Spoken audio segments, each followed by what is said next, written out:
I think of Army-Navy, I think about everything that we do here for Sprint. This game is everything. It's everything we've worked for 365 days, and it's everything we're going to work for from this day on. This is the game we've been thinking about all offseason. As soon as the championship ended last year, this was the game we put on our calendars. This is what we worked towards. It's that opportunity to play Navy again, to demonstrate how good our team is. And not just how good we are, but how well we can beat Navy. It never bothers me where we play. I mean, we've played them at Mansfield, we've played them in Annapolis, we've played them here at Shea, and I'm just excited for another opportunity to play them. You have to trust your teammates, and I think that's really what we've done the past couple games is focus on our job, because you know your brother has your back in the gap next to him. Looking deep over the middle, finds Simeon. James Windsor says no thank you. Continuing to power himself forward, lowers the shoulder, and he's in for 6.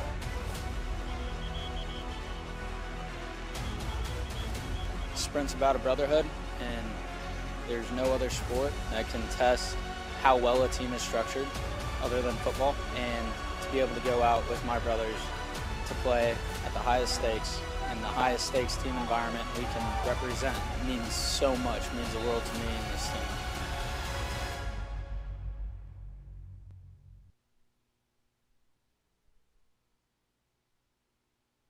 In all of college football tonight, it is the site of one of the best rivalries in all of sports. It is the Navy Midshipmen from the United States Naval Academy coming right here to the United States Military Academy at West Point for a showdown against their storied rivals, the Army West Point Black Knights. Both teams 2-0 on the season, 1-0 in their respective division. Army and Navy playing here at Michie Stadium on the Sprint football side of things for the first time in quite a while, and what a scene it has been so far tonight. The pep band is here. We had a march on here at the stadium as well prior to kickoff here tonight, so may not have all the bells and whistles of what you see normally in December, either in Philly, Baltimore, or maybe later on this winter in Foxborough, but plenty of pageantry here tonight as Army and Navy get ready to square off. I'll be joined alongside Caleb Self in just a matter of moments, but I'm Justin Rock welcoming you here inside Michie Stadium as Army and Navy get ready to square off against one another. Navy has been dominant over the last number of years. We mentioned a 2-0 mark so far this season, but under head coach Major Alfonso Matus, they have won 18 consecutive games. He has not lost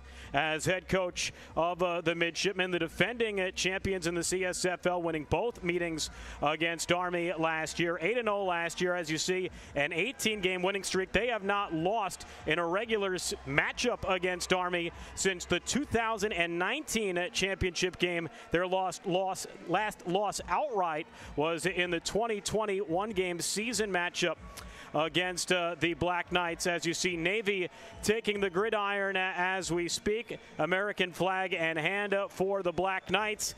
This is a chance for this senior class, the first D class, to earn their first victory against the Midshipmen since their plebe year, their freshman campaign here at West Point. For those not quite as familiar with the lingo, but Army has won 6 in a row here at West Point, including their last game here at Michie Stadium, a blowout shutout win against Alderson Brodus a year ago. But last year, 6-2, both losses to Navy, both games in Annapolis, one in the regular season and one in the league championship. But this is one of the most talented teams in the league, top in all of CSFL play, and offense and defense coming into play tonight. But looking back to last season and those two matchups, most notably the most recent matchup between Army and Navy in the league championship game, as here come the Black Knights getting ready to take the field.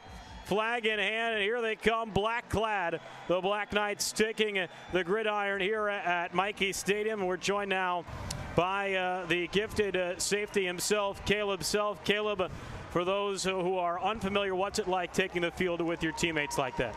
You know, there's nothing like it, especially for this game. It's the biggest game of the year. You prep all off season for it. You dream about it. You pray about it, and so it's everything you could ever ask for on a field. Looking back at last season's matchup in the championship game between Army and Navy, it was a thriller under the lights in Annapolis, a game that saw the Black Knights jump out to a 14-0 lead. Navy able to chip away a tad before the break, a couple of scores plus a missed extra point had Army in front 14-13 at the break, but it ended up becoming a back and forth contest in the second half in that championship game. An Alex Tata touchdown run gave Navy the lead. Henry Beck answered to tie it, but Tata, a 41-yard run in the final 2 minutes, gave Navy the lead, and ultimately the victory under the lights at Annapolis a year ago, as the captains for both sides beginning to take the field for the coin toss. But Caleb, you were part of that game last year in Annapolis. What are some of the things that you remember from that day? You know, I don't remember too much. As we take a break for the national anthem. Apologize.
The national anthem has been played. The cannon has been fired, and they're getting ready for the coin toss at midfield as we speak. Alongside Caleb Self, I'm Justin Rock. But Caleb, we were talking a little bit before the national anthem.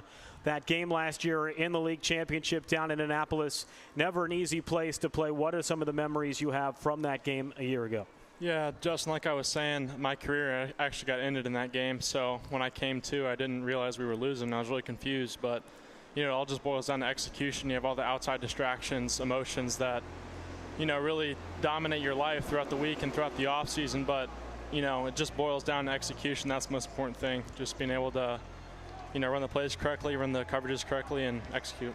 Army has won the opening coin toss. They have deferred to the second half, so it'll be Navy to receive the game's opening kickoff. Looking at the tail of the tape, this is indeed a heavyweight bout between Army and Navy, the two premier programs in the CSFL. Navy a win shy of their 400th all-time victory in program history. They lead the all-time series. They have won 6 of the last 7 against the Black Knights. But Caleb, I'm sure been a lot of talk in practice over the course of the week of these last several meetings against Navy. What has been the focal point inside the locker room and in practice to get ready to try and end the streak? You know, just how close we were. A lot of the games have been super close, especially my sophomore year, very, very close, and obviously the championship game last year. So, you know, we didn't change a whole lot. Just, you know, we know what we're capable of, and like I said, it just goes back to executing. So just about ready for the game's opening kickoff under the lights. Army in all black. Black tops, black pants with gold trim along either side, along with the black and gold helmets. Navy in the road whites with navy pants, gold trim along the side, and the gold helmets here on this Saturday, or rather Friday evening here from Mikey Stadium. Usually having games here on Saturday. There'll be another one tomorrow afternoon as Army and Boston College square off against one another, but it looks like it'll be Trey Batson to do the honors on the game's opening kickoff. There has been a ton of rain throughout the course of the day, really over the last 2 hours as well. There have been intermittent moments of torrential downpours here at Mikey Stadium. So, Caleb, it'll be interesting to see how the weather impacts both teams on offense and defense. Yeah, hopefully it holds off. We want a clean game, but, selfishly, if the defense is out of the ball, we like it to rain. But you never know what type of weather you're going to get up here. So it'll be Trey Batson to kick things off here on this Friday night.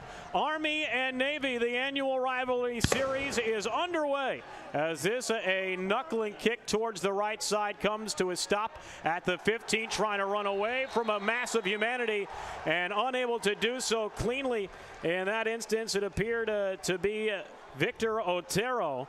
And a great tackle on special teams by Mason Barrialt, and Navy will start their first drive, first down and 10 inside their own 20-yard line. And here comes the midshipman quarterback, Brandon Atwood, the senior from Gentry, Arkansas. All-league first team a season ago, and he will lead Navy here under center tonight. Midshipmen starting from just beyond their own 15-yard line. Two receivers to either side. Atwood takes the snap, running left, makes one man miss. And then on the second attempt, look to be Sean Cuff and company. That wraps up on the stop, a short gain for Atwood on first down, running left. Yeah, Atwood's a classic dual threat guy, can throw, can run. So the Army defense has to make sure they account for both of those phases of the game as, the game progresses. And as the conditions here at West Point rather slick, going to make tackling and wrapping up on those tackles all that much more important. It'll be Atwood in shotgun. Otero lined up, split to his right. One receiver far side of the left, two to the near side right. Faking the handoff, Atwood back to pass, throws it around the near sideline and almost intercepted.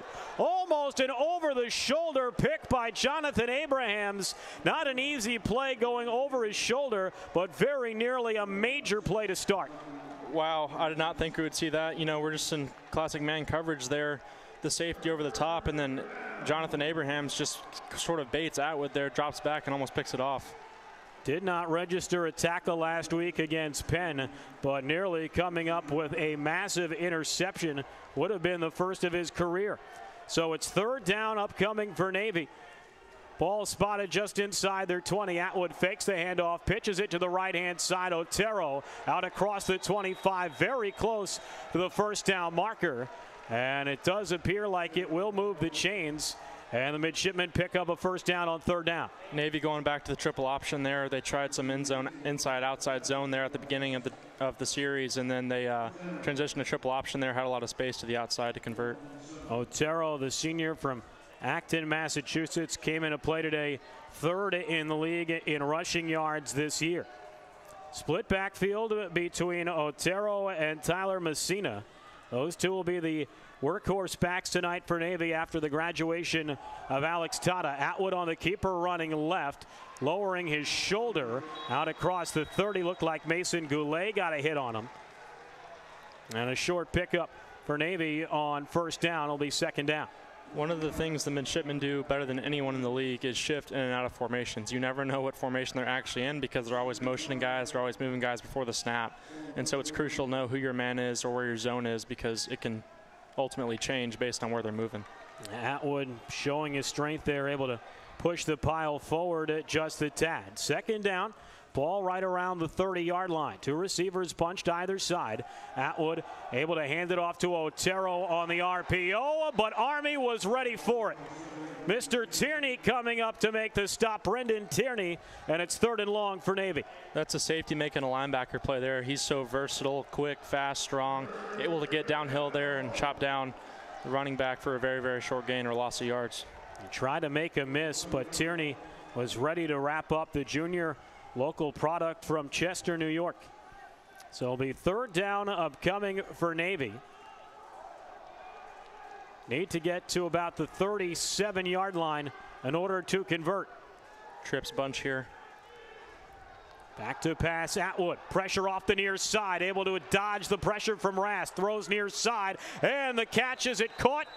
It is. They'll say he made the catch just shy of the 40-yard line, and a first down for Navy. So they have converted twice on third down, this time on third down and 7. That's just a testament to Atwood's athleticism. Rast had him in his sights, juked outside, and found the open receiver. Ryan Rast, all-league first team a year ago, had a huge game against Navy in the title contest a year ago. 9 tackles, including 1.5 for a loss. And that time just a beautiful juke move by Atwood, one-on-one in space. And he got Rast to bite.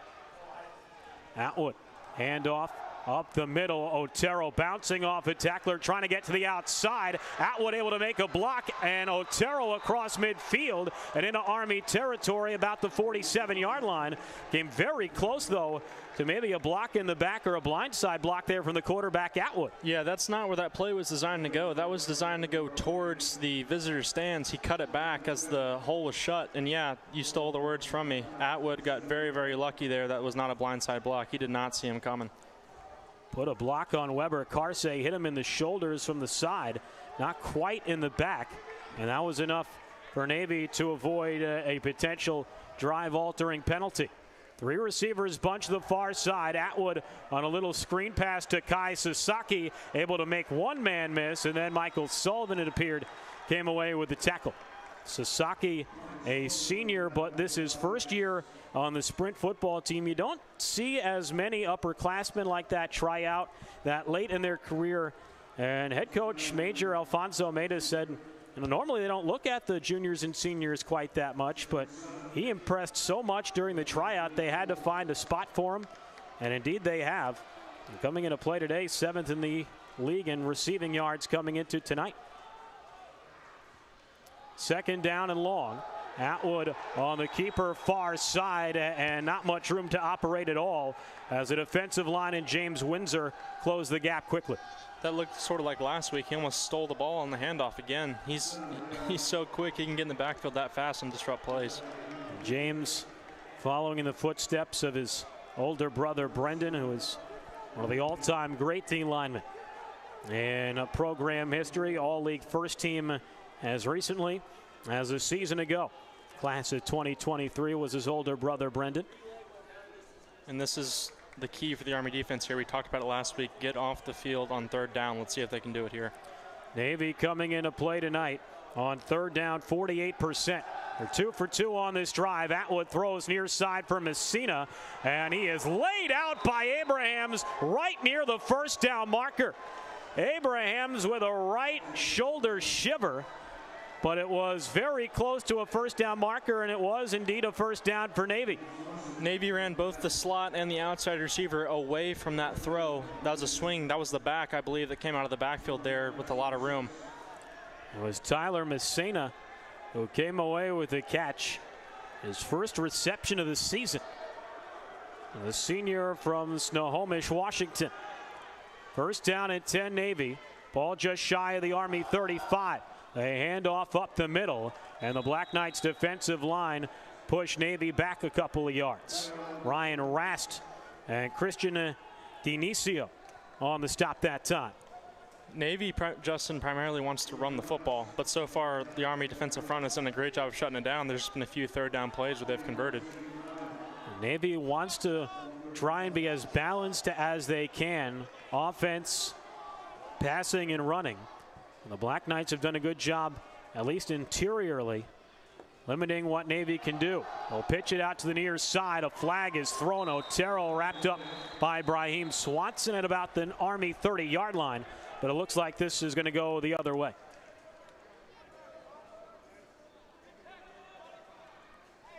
Flag is down just shy of the Army 35-yard line. And it is indeed a holding flag against the Midshipmen. And that will push Navy back about 10 yards. And it'll be second down and 20 upcoming. Well, here we are again. Another second and long, potential third and long situation here. Army's just got to get off the field.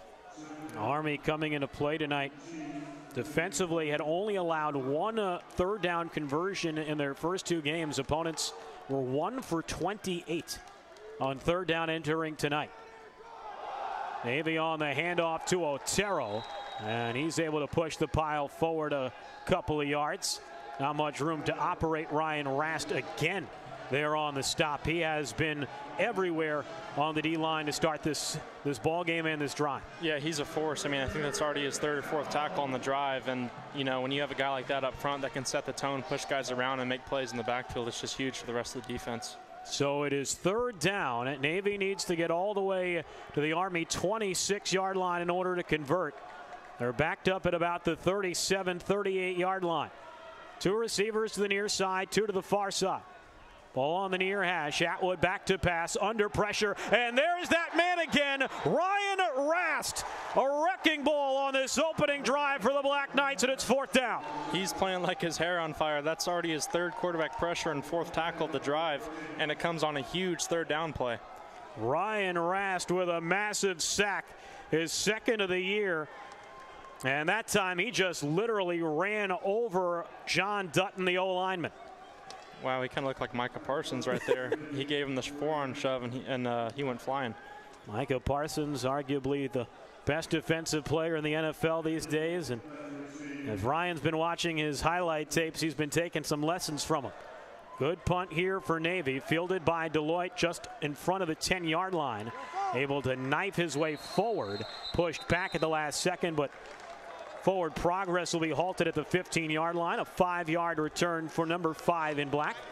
And here comes Mikel Willicke and the Army West Point offense for the first time tonight. Willicke, All-League 2nd team a year ago. Coming into play tonight, Willicke 430 yards through the air this year. 4 touchdowns to 1 interception, a completion percentage 66%. Looking for his first career star win and his first career victory against Navy here tonight.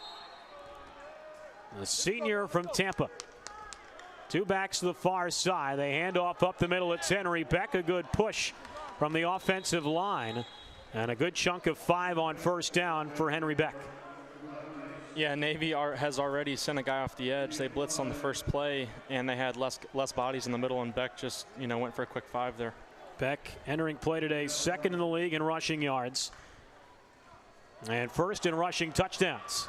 Another handoff, this towards the left side of the line. Beck halted there after a brief gain of maybe 2.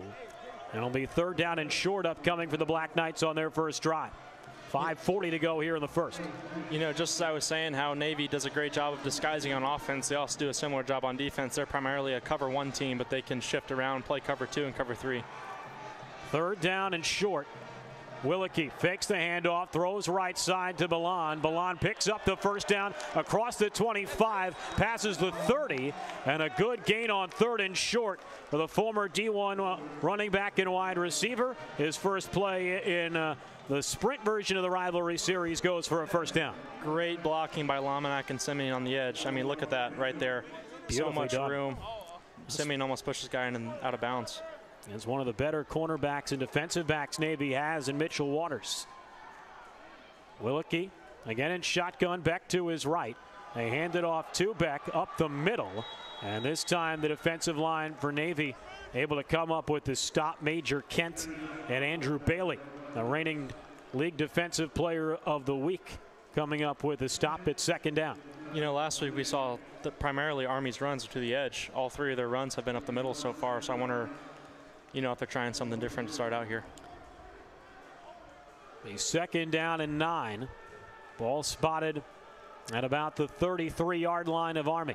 2 receivers on either side of the scrimmage. Back to pass, Willicke under pressure, finds Devin Brown, but he dropped it. Brown had some space to work with, but a little bit of a high throw that time from Willicke, and you can see the frustration from Devin Brown, who made one of the catches of the season last week against Penn before the half. And Devin Brown had a lot of room there. Ball's a little wobbly. I think it may have even been tipped at the line of scrimmage, but that could have been big time yardage. So 3rd down and long. Army's already converted once on 3rd down tonight. 32% on third down through their first 2 games this year. 4:19 to go in the first quarter. Willicke under pressure. Back to pass. Throws over the middle. Finds his man Ballon, but well short of the first down marker. Devin Martin, the former All-League first-team linebacker, able to spell Ballon, and Army will bring out the punting unit after picking up 1 first down on the drive. There was really nothing there on that play. Everyone was pretty well covered up, and as you said, I mean, he was on that the whole way there. Great tackle that time from the Las Vegas native. Alex Pirine is back and healthy, was not available to punt or kick last week for Army. Zach Shaver did a phenomenal job. Pirine will let this one fly off his left foot and will take a Navy bounce backwards, where it's finally down, it appeared to be by James Windsor, right at about the 35 of the Midshipmen, and they'll take over with 3:31 to go in the first quarter. But was talking with your head coach, Coach West, earlier in the week, and what a job done last week by Ryan Connors and Zach Shaver. 2 guys not necessarily accustomed to being on special teams, but awarded dually as special teams player of the week. Yeah, and it's funny, I mean, this week we see a new kicker kicking off, Trey Batson, freshman corner from Argyle, Texas, great talent, but you know, when you have athletes like that all over the field, they can play multiple positions, even special teams. Look at the numbers for Atwood. 4 touchdowns to no picks, a 69% completion percentage. A little screen out to Kai Sasaki, and Brahim Swanson, like a torpedo, knocks him down. Great play, shutted the block, forced him back inside, and made a tackle for no gain. Swanson, the junior from Fayetteville, North Carolina, All-League second team a season ago. And he was shot out of a cannon there. He's made a couple of nice plays here in this opening quarter. Navy with 2nd down and 9. Ball at about their 36. 3 receivers to the far side. A handoff going to the near side. Otero trying to get to the edge, but Brendan Tierney was there to slow him down, and Weber Carsey and co are there to clean it up. Luke Gelati with that black Captain C on his right shoulder, able to make the stop there as well. I mean, there's 6 guys to the ball on that play, and what I don't understand is Navy's entire offensive line down blocked the other way. It was almost a counter play, and there was no one out there to block. Maybe a miscommunication there between the running back and the offensive line as to which way he needed to go in order to get his best blocking. And the Black Knights will take it. It's 3rd down and 8. Trips to the boundary here at the bottom. Single man far side. Atwood fakes the run, pitches it left to Otero. Otero trying to get to the edge, but he won't get there. James Windsor able to win the race along with Brendan Tierney. And Navy is going to have to punt it away. I mean, when you have a defensive lineman that's running down the running back, that's a huge advantage. And yeah, you said it, Tierney also getting over there as well, 4.4 speed. James Windsor and Weber Carsey, Brendan Tierney there as well. You love to see not only one but several black shirts swarming to the ball. Yeah, and when that play first started, I thought that's 20 yards, and then Army just closed the gap with their speed. It'll be Joseph Moran to punt it away for Navy. Lets it fly off his right foot. A wobbling kick gets a Navy roll all the way down near the 20-yard line. Army trying to avoid it. Navy trying to play as if Army made contact with it, but it looked like Denisio avoided disaster. And Army will take over 1st down and 10 at their own 21-yard line with just 78 seconds to go here in this first quarter. A quick moving game so far, and as you'll see with the weather, seems like both teams very focused on the running game and the short passing game so far. Yeah, we've hardly seen any long balls at all. The only really long ball we saw was the ball that Abrahams almost picked off, and Navy has really, gone away from anything in that realm since. I'm going to say they have barely thrown the ball past the line of scrimmage when they have elected to throw the ball over their last few drives. 2 running backs on either side of Willicke. Takes the snap, they hand it off to Lavallee, and Lavallee able to push it out towards the 24-yard line. There was some post-play drama on the near side between Devin Brown and Seamus Carrasco, but no flag. And a short gain on 1st down. Lavallee, a freshman from Louisiana who has continued to make waves in his first couple of weeks of his college career. Is this a handoff to Beck? And this time it's Seamus's older brother Dante with the stop. Carrasco playing in his first game of the year, did not play the first 2 weeks. And it'll be 3rd down and long upcoming for Army. Navy is walking both of their linebackers down into the B gaps at the start of every single play. Sometimes they go, sometimes they don't, but that has to be very alarming for the offensive line. Andrew Bailey also there on the tackle. 3rd down and 5. Man in motion, that's Deloitte across the formation left to right. A handoff goes to Lavallee, trying to bounce off a tackler to the right side, but could not do so, and it'll be 4th down. Devin Martin again to make a play on 3rd. And the Black Knights, a very run-heavy offense there on their second drive, as that brings us to the end of the first quarter. It's been a defensive-focused ball game through the first 15 minutes. At the end of one, here from Michie Stadium, Army nothing, Navy nothing. This is the annual Star Game and Night Vision on YouTube.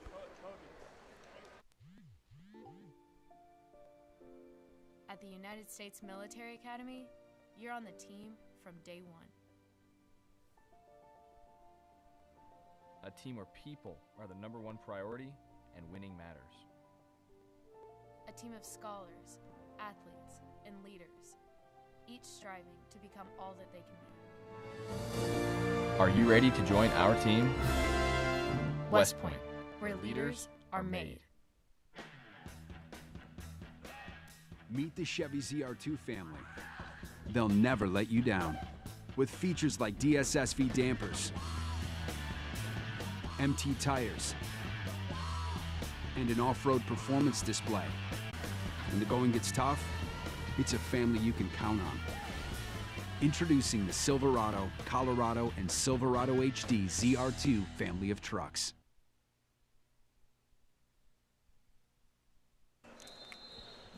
Second quarter about to get underway alongside Caleb Self. I'm Justin Rock. Welcome back to Night Vision on YouTube. No score, Army and Navy through the first 15 minutes.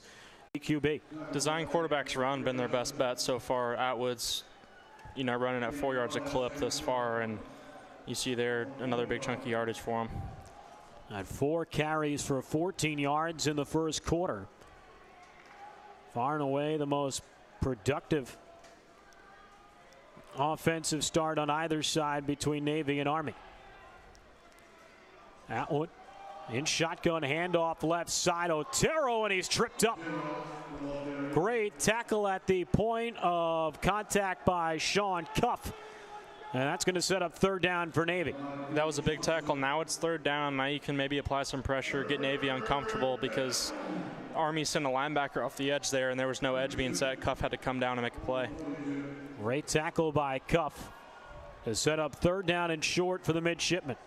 They've already converted twice on 3rd down so far today.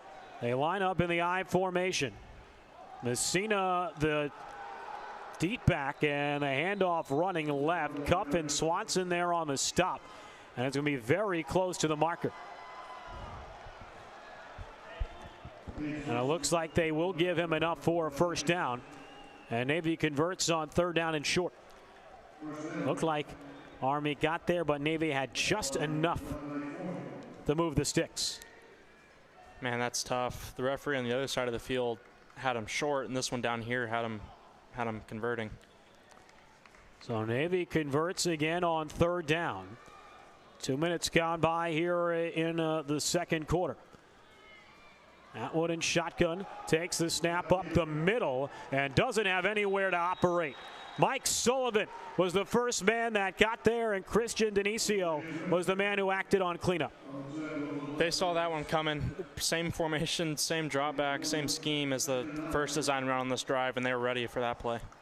Denisio, earlier this week, named September's Scholar Athlete by Army Center for Enhanced Performance.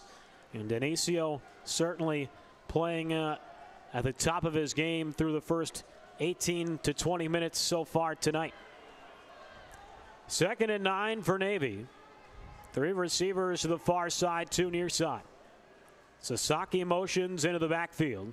Atwood takes the snap, pitches it left to the receiver, Sasaki, and immediately thrust down. Again, it's Mike Sullivan. Sean Cuff there as well, but Sullivan continuing to show no ill effects. Started last year as a linebacker, moving to D-line this year, and there has been no hiccup. No, it's just the type of guy and type of athlete that he is to move positions before his first year and come down and, you know, play at the level he is. And how about the safeties thus far? Cuff and Tierney both have 2 to 3 big tackles near the line of scrimmage to start. They have been reading what Brandon Atwood has been providing extremely well for the first quarter plus here tonight. Atwood, third down, throws over the middle, finds his man. Sasaki makes one man miss, and he's got a first down out across the 30-yard line. Tierney makes the stop, but again, Navy able to make that first man miss, and Kai Sasaki moves the chains. First down, Midshipmen. Navy loves those crossing routes along the middle. They got us with them the past few years. Right there, you have a linebacker on a slot. It's tough to cover, and I thought there was a potential hold on Rast up the top of the screen, but the refs didn't agree with me. Only been one penalty so far today on either side, and that was a hold against Navy on their opening drive. Midshipmen moving inside the Army 30-yard line for the first time today. Atwood on the QB keeper, slicing and dicing inside the tackles. And a short gain for the Navy quarterback on first down. It'll be 2nd and 9. If the Army linebackers especially read quarterback design run, it's not going to go anywhere. It's a matter of whether or not they're caught off guard. And the past 2 design runs, they've known it's coming, and it's been a very, very short gain. Mason Goulet that time.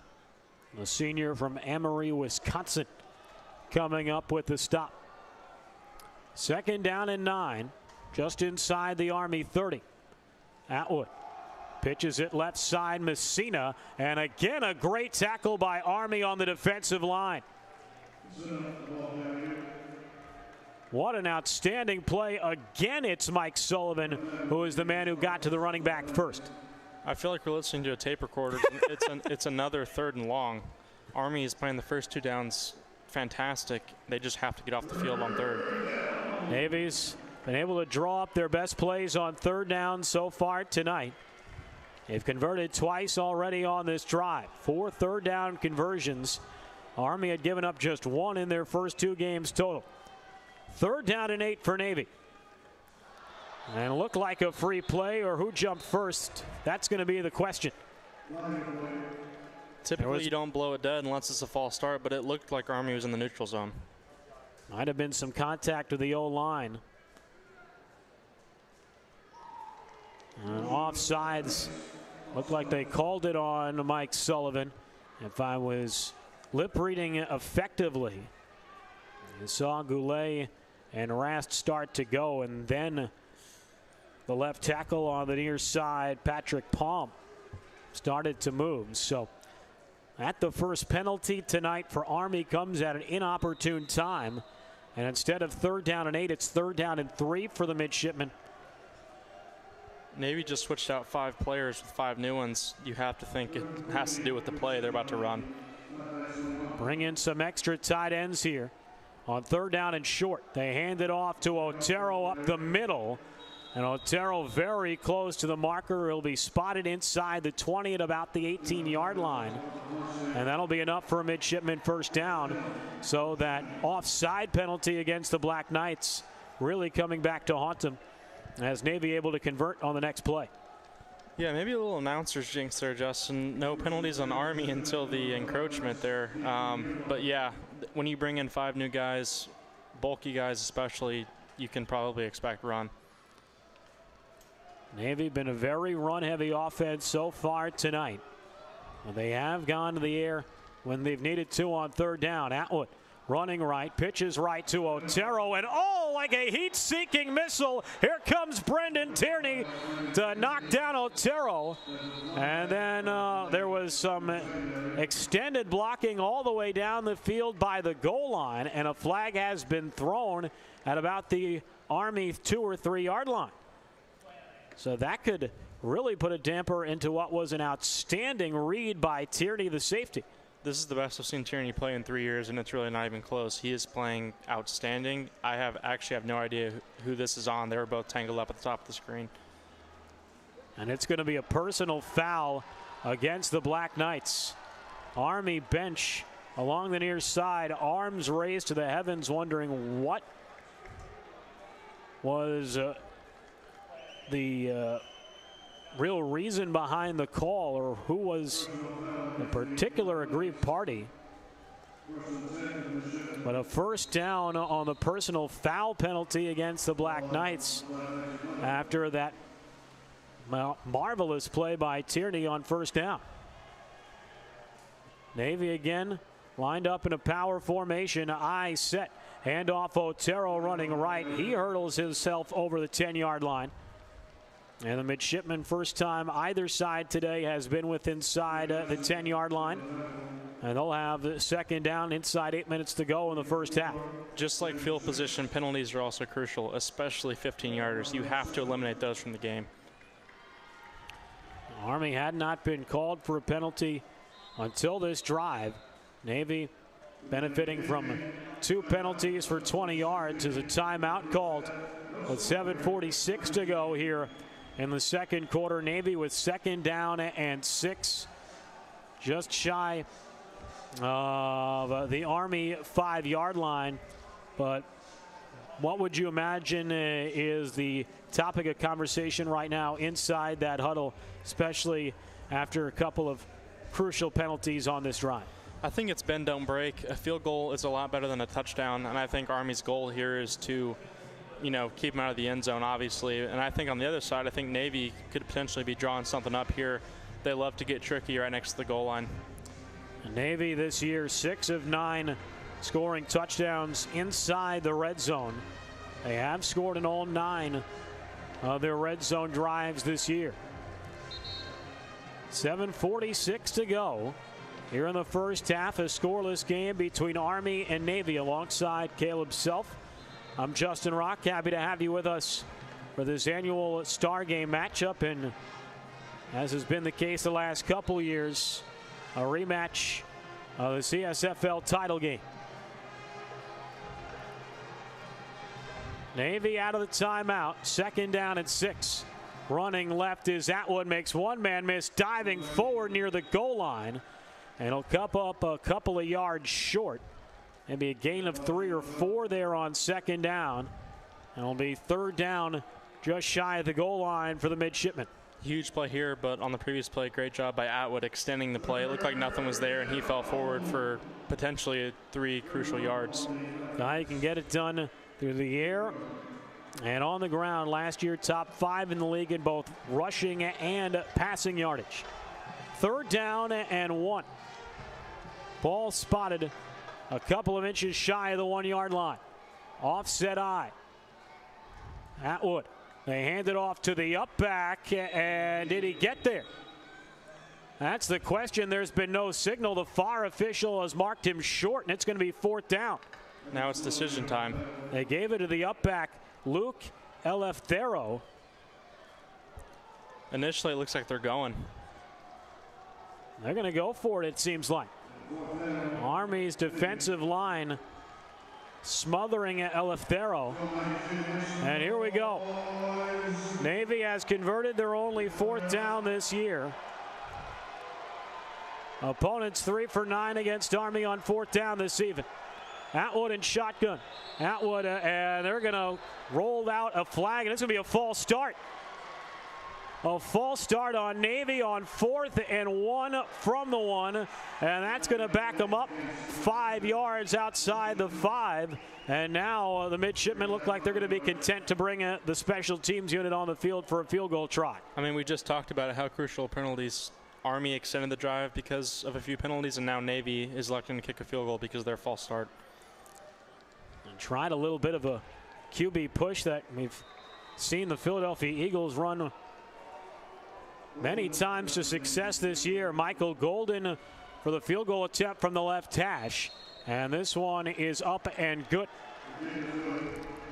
A 23-yard field goal from Michael Golden.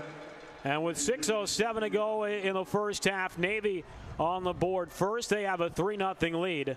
But Caleb, the Black Knights defense, able to do exactly as you said a few moments ago. They bent, they did not break.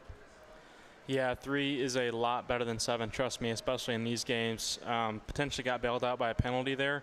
We don't know whether he was shorter if he would have gotten in, but overall, especially after the 15-yarder, great job not giving up a touchdown. So big drive upcoming here for Army offensively.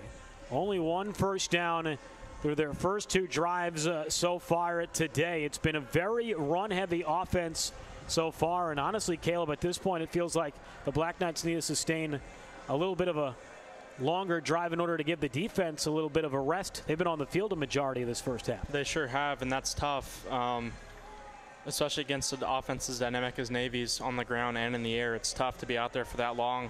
I'm curious to see if Army will start expanding the playbook a little bit. The runs have looked almost forced up to this point. It's been a very run-heavy offense so far between Henry Beck and Arthur Lavallee. It's Kobe Simeon back to receive for the Black Knights. Michael Golden will kick it off after his 23-yard field goal gave the Midshipmen an early lead. This an end-over-end spiraling kick fielded at about the 15-yard line. Good return, good space out across the 35 and just shy of the 40-yard line. An outstanding return by Scott Belleville, and just the spark Army needed before they take the field for their 3rd drive. Yeah, we just saw Navy have great field position to start. Now Army also has great field position to start. I believe this is the farthest they've been on the field thus far, so we'll see if they can convert here. Belleville, the junior from Villanova, Pennsylvania. An impact return there for the Black Knights as they take over.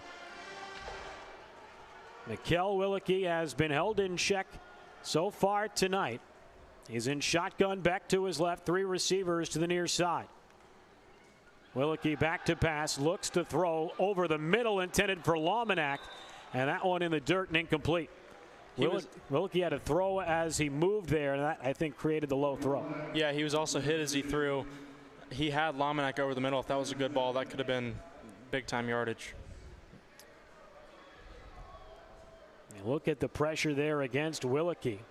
And right as he threw, David Niski, a long-limbed D lineman, all-league first team a year ago, able to get the hit on the quarterback. Willicke looking for a quick throw to the right side, and this time he finds Lawmanack splitting the seam into Navy territory for the first time tonight.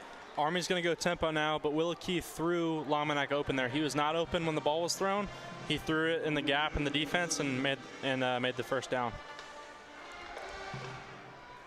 Big move of the chains for the Black Knights. 2 receivers on either side. A handoff to Beck running towards the right tackle. Out beyond the 45 and just shy of the 40-yard line. Beck taking some bodies with him on a strong first down run. You know, now as Army is throwing on the first 2 plays and one of them for around 15 yards, the linebackers are going to relax a little bit to get in those passing lanes, which opens up the run. What a great throw. You see exactly what Caleb was talking about. Mikkel throwing Lawmanack open behind the cornerback. Handoff to Beck, trying to maneuver himself right out towards the 40-yard line, and that'll bring up 3rd down. This play call is going to depend on if they're in 4-down territory. I don't know if they are. I guess we'll see, but 3rd manageable here. You either play for 2 downs or you play for 1. Inside 5 minutes to go here in the second quarter. Navy a 3-0 lead. 2 receivers on either side. Man to the left of Willicke in shotgun. Navy showing pressure. Now they start to back off. They send 4. Willicke throws left, finds Devin Brown, and the question here will be whether or not they give him a forward progress. The far official is marking him as having enough for a first down, and the Black Knights will indeed move the chains. Just enough to convert on 3rd and short. Great catch by Devin Brown, redeeming himself from early on in a crucial first down there for Army. Able to create just enough space against Mitchell Waters. 3 receivers to the near side. Lone man to far side. It's a screen to the right. Maurice Bellan made 1 man miss and able to bring Jack Costigan forward out near the 35-yard line with 4 minutes left in the half. This is the quickest we've seen Army go, and it's clearly paying off here. Navy is kind of caught off guard from the slower tempo we saw in the first few drives. Black Knights picking up yards in bunches a lot more frequently on this drive than what we saw in those first two possessions in order to provide this tempo offense. Willicke, handoff to Beck up the middle, and oh my goodness, he's pushing the pile forward. He just ran over Angelo Lube. And another first down for the Cadets. Inside 3.5 to go, and Army first down at the Navy 25. Right now, the offensive line is dominating the line of scrimmage. The past two plays, the defensive line has been at least 5 yards back from the original line of scrimmage. Black Knights gaining confidence on this side of the ball at the Navy 25. Back to the right of Willicke. They hand it off to the feature back. And Beck a short gain to about the 22-yard line. Should be about 2nd and 7. Beck frustrated at himself. Felt like he lost his footing as he got towards the line of scrimmage.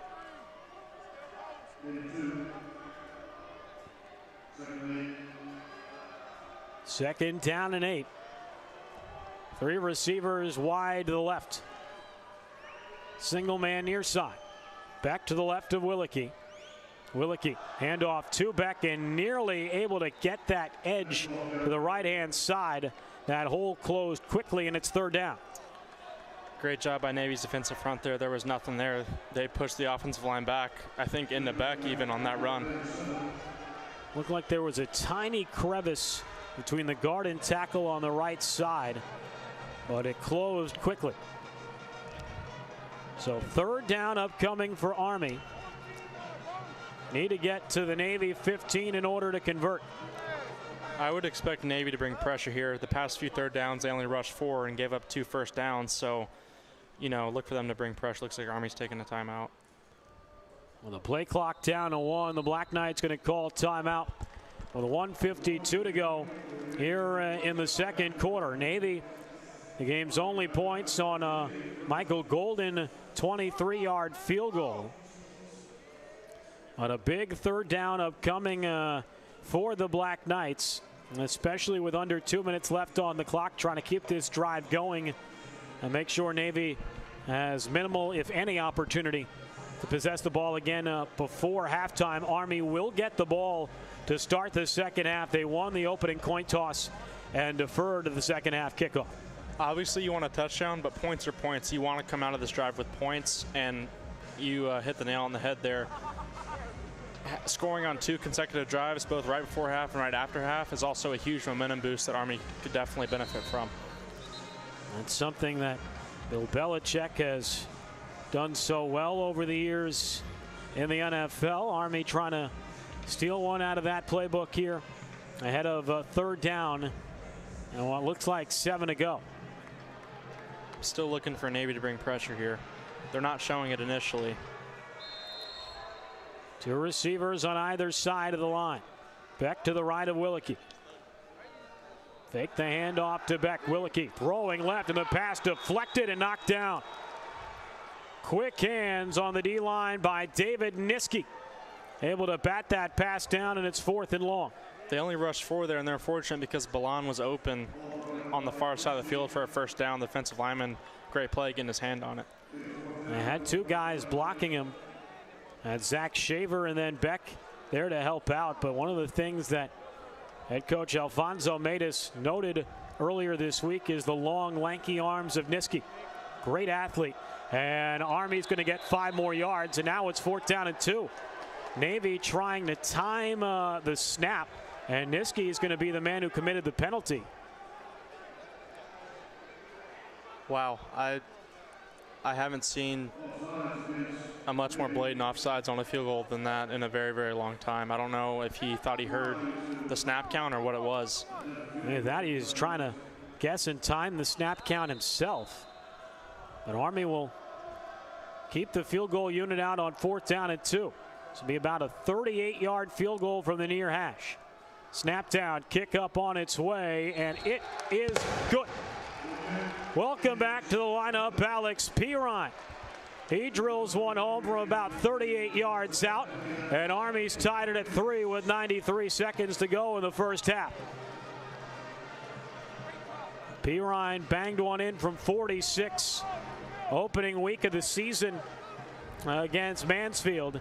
And a lot of love being shown there on the near side to Matthew Tilley, who did an excellent job on the hold on that play. Looked like he needed to do some good maneuvering in order to make sure Pirine wasn't kicking the laces.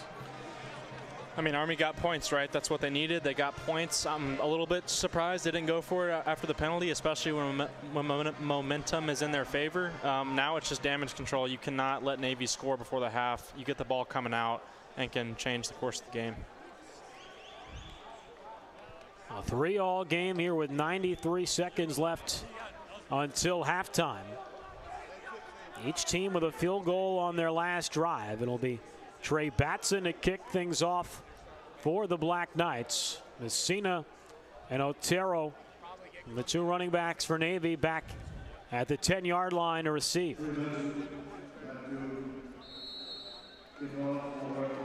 So it'll be Batson to kick it off. Let it fly off his right foot. A short kick to about the 30-yard line. Elif Manu pushing himself forward. And Elefthero and Navy will start their drive at about their own 35-yard line. I don't understand that too much. You know, there's a minute 28 and you just gave them potentially 20 extra yards by not kicking it deep, and now that could come back to bite them if they get in the field goal range. The only thing I could think of is trying to keep it out of the hands of the feature returners, try and prevent a long return.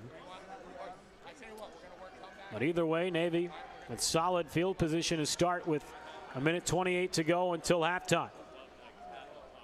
They were stuffed just outside the goal line on their last possession. Atwood fakes the pass, keeps it up the middle, out beyond the 40-yard line.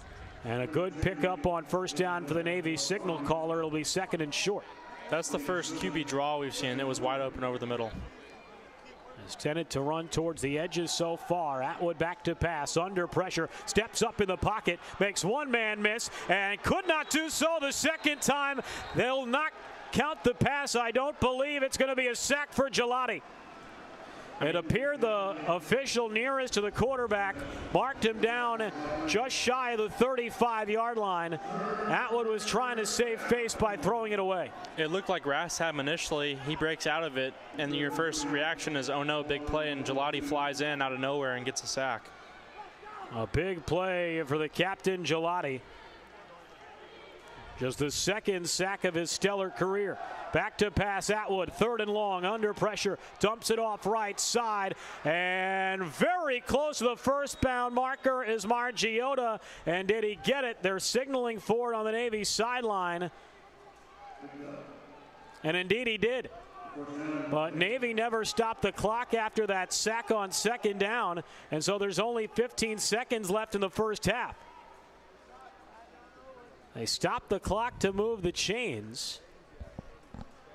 Either they thought it was an incomplete pass and they didn't think they needed to stop the clock. That's the only thing I can think of. Or maybe they tried to stop the clock and there should be more time, because that just doesn't make any sense. I'm going to say the clock stopping didn't add up. And the officials trying to get things sorted out with 15 seconds currently showing on the game clock. It is a first down for Navy. Ball is at the Navy 46-yard line.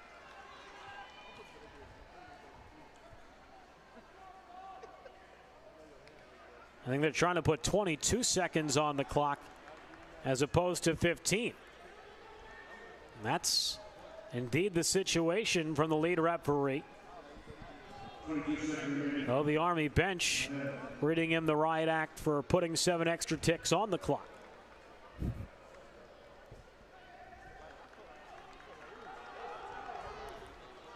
So first and 10 Navy, 22 seconds left in the half. Ball at their own 45. Atwood back to pass, throws over the middle, finds his man, Job Long, inside the Army 40 to about the 36. And Navy calls timeout with 14 seconds to go in the half. And that's why those extra 7 seconds mattered, as now Navy will have maybe about 2 plays to either get in the end zone or set themselves up for a last-second field goal try before the break.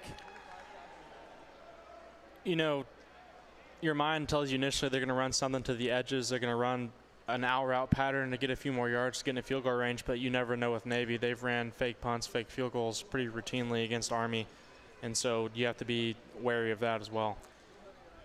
It was a tight window for Atwood to fit it through. Sean Cuff was closing quickly, and so it'll be first down for Navy inside the Army 40-yard line.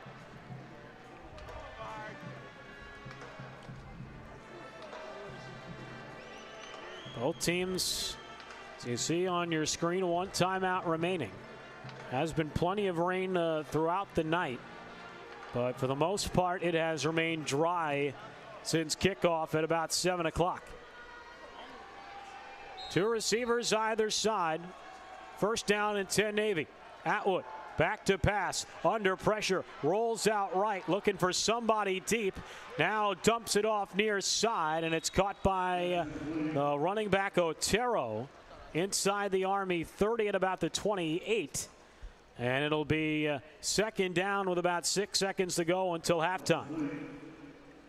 They're either going to kick a field goal here, or they're going to try to center the ball more in the middle of the field. They only have 6 seconds left. They could take a shot at the end zone, but it's still a ways away. They get it to Otero. Ball spotted right now at the Army 28-yard line. So it'd be about a 45-yard attempt if Navy lets it fly from here. That would match a career long for Michael Golden, 22 of 33 all-time coming into play today on field goal attempts.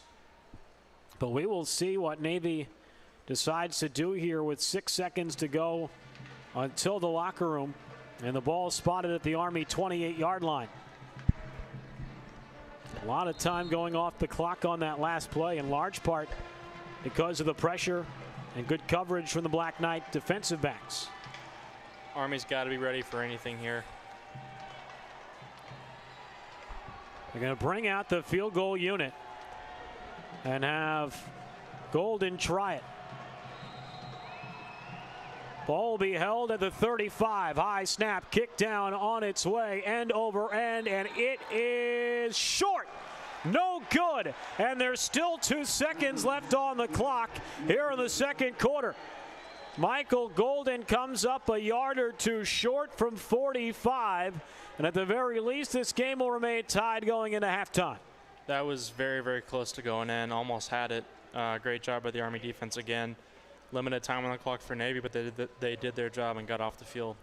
There's good pressure from the near side as well. Looked like Luke Gelati was the one who got over the line of scrimmage legally. And oh, so very close to a crucial field goal before the break for Golden. But instead, Army will take over with 2 seconds left, and we'll see if they just sit on it or decide to make a bid for the end zone. Certainly looks like they'll just kneel it. No, then we'll run it. It is Henry Beck off left tackle out across the 35-yard line.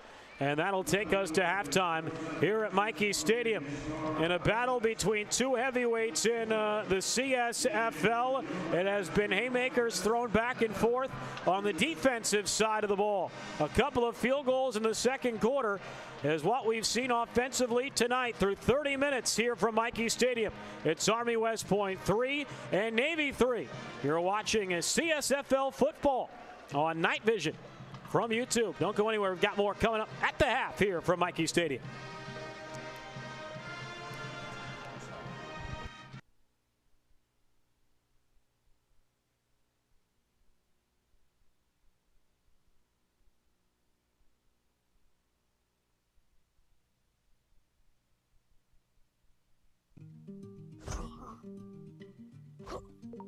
He may not turn out to be a black belt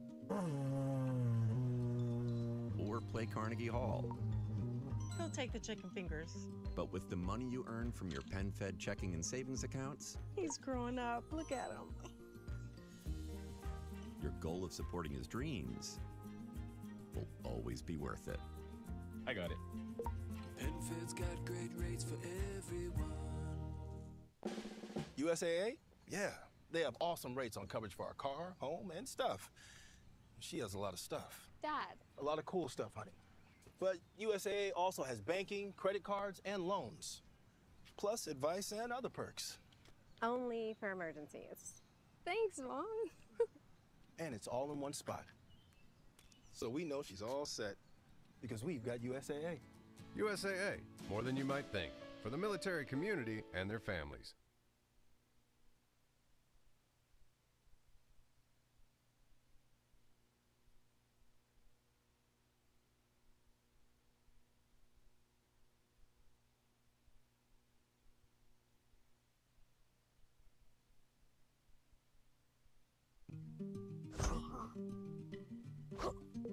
He may not turn out to be a black belt or play Carnegie Hall, He'll take the chicken fingers. but with the money you earn from your pen-fed checking and savings accounts, He's growing up. Look at him. your goal of supporting his dreams will always be worth it. I got it. PenFed's got great rates for everyone. USAA? Yeah, they have awesome rates on coverage for our car, home, and stuff. She has a lot of stuff. Dad. A lot of cool stuff, honey. But USAA also has banking, credit cards, and loans. Plus advice and other perks. Only for emergencies. Thanks, Mom. And it's all in one spot. So we know she's all set because we've got USAA. USAA, more than you might think, for the military community and their families.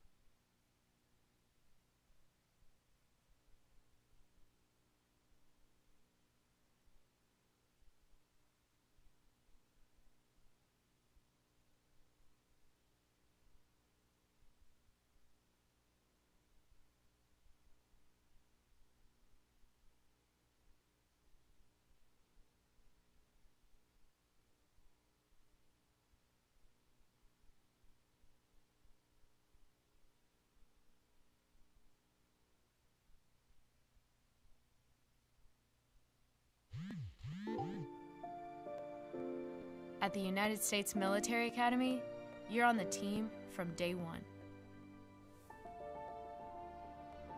A team where people are the #1 priority and winning matters.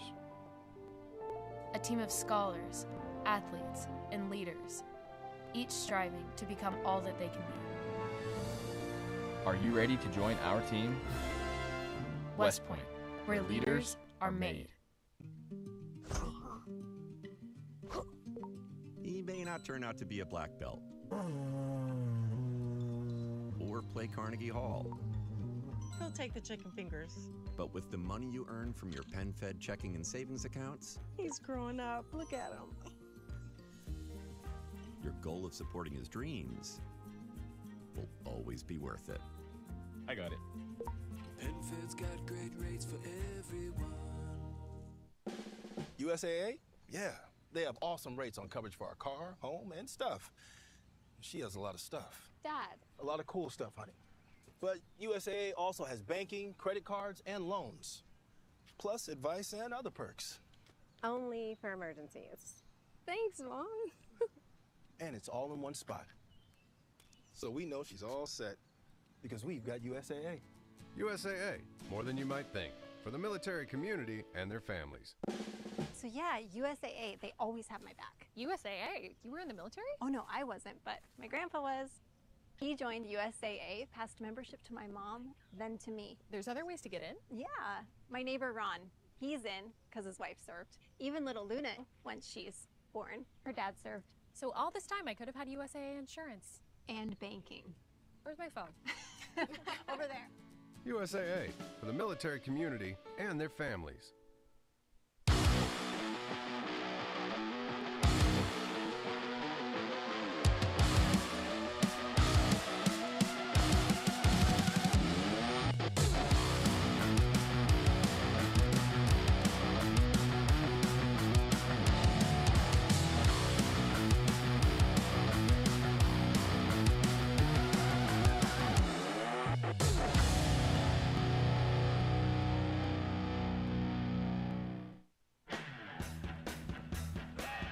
Meet the Chevy ZR2 family. they'll never let you down. With features like DSSV dampers, MT tires, and an off-road performance display. When the going gets tough, it's a family you can count on. Introducing the Silverado, Colorado, and Silverado HD ZR2 family of trucks.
Back here at halftime, Army and Navy in the annual Star Game tied at 3. Back here on Night Vision on YouTube alongside former Sprint football safety Caleb Self. I'm Justin Rock, and Caleb, it has been a defensive-focused first half on both sides of the ball, and nobody has wreaked more havoc on the defensive side of the ball for Army than one of their best on the D-line, Ryan Rast.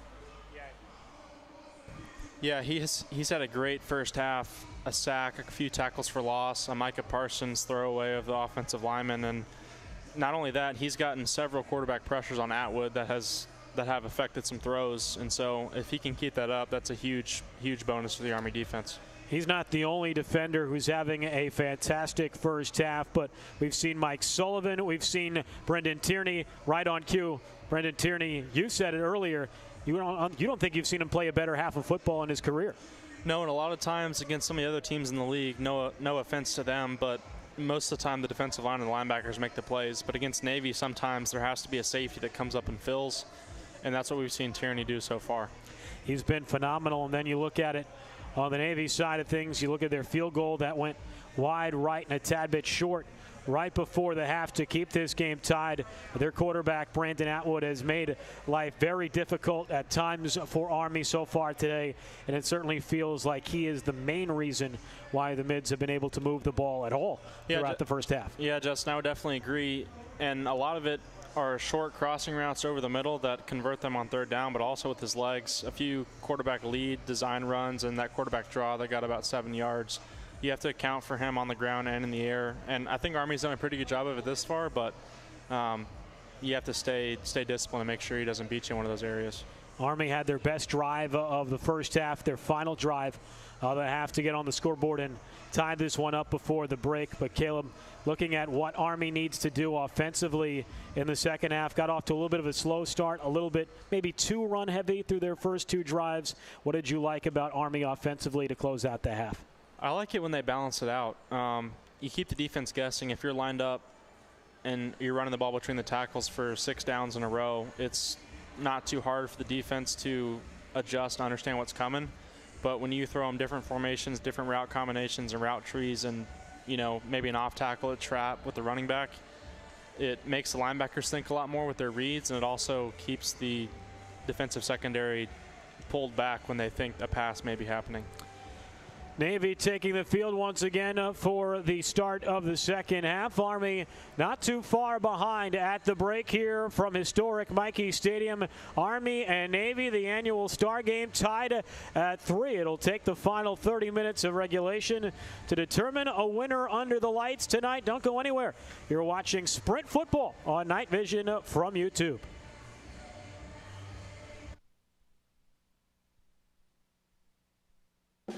So yeah, USAA, they always have my back. USAA? You were in the military? Oh no, I wasn't, but my grandpa was. He joined USAA, passed membership to my mom, then to me. There's other ways to get in? Yeah. My neighbor Ron, he's in because his wife served. Even little Luna, once she's born, her dad served. So all this time I could have had USAA insurance. And banking. Where's my phone? Over there. USAA, for the military community and their families.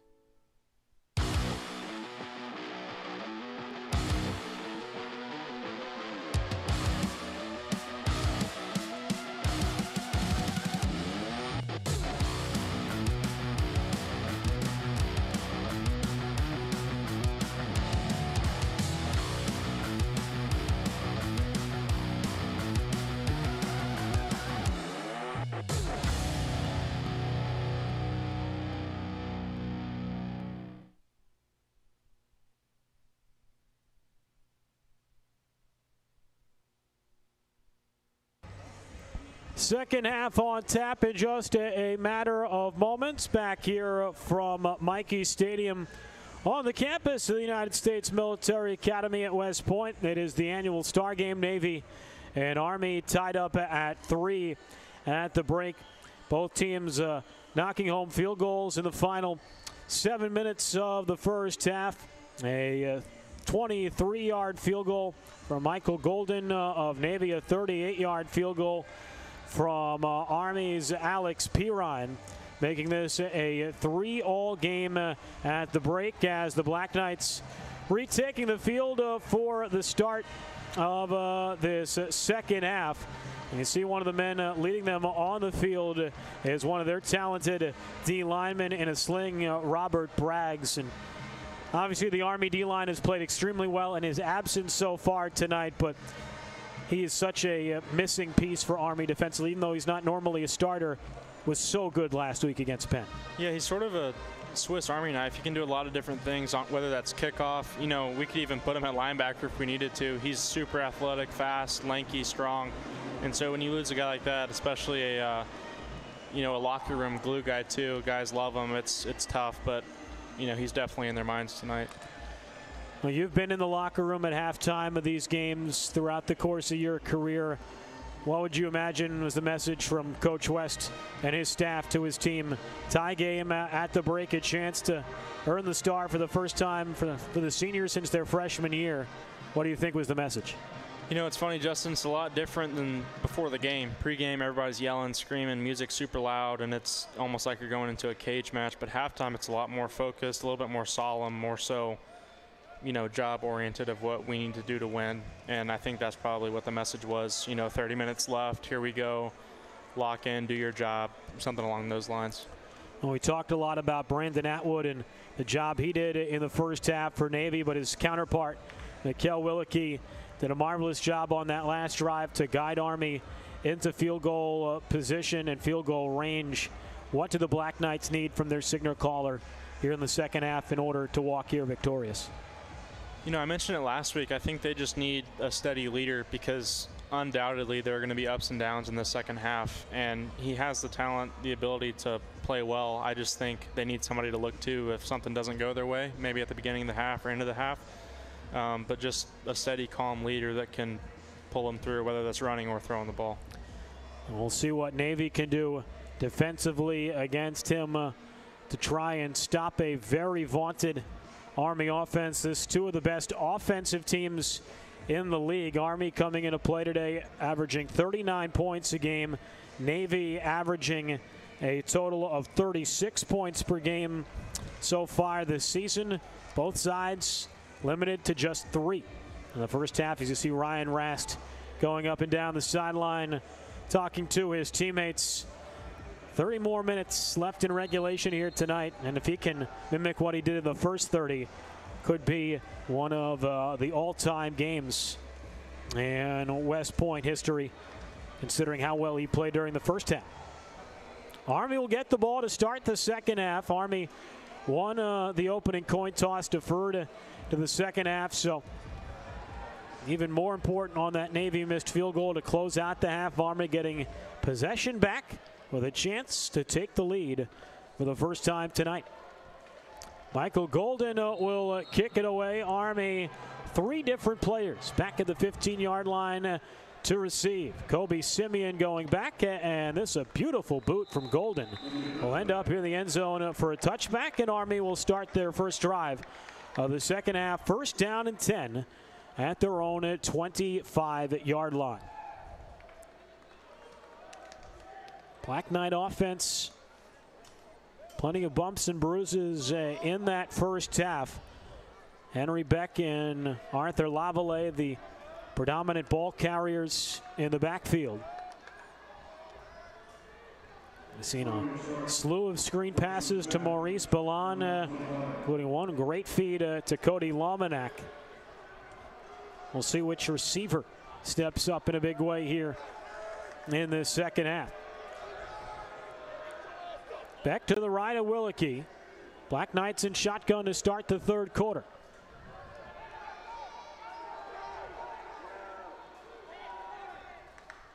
Willicke takes the snap, handoff up the middle to Beck.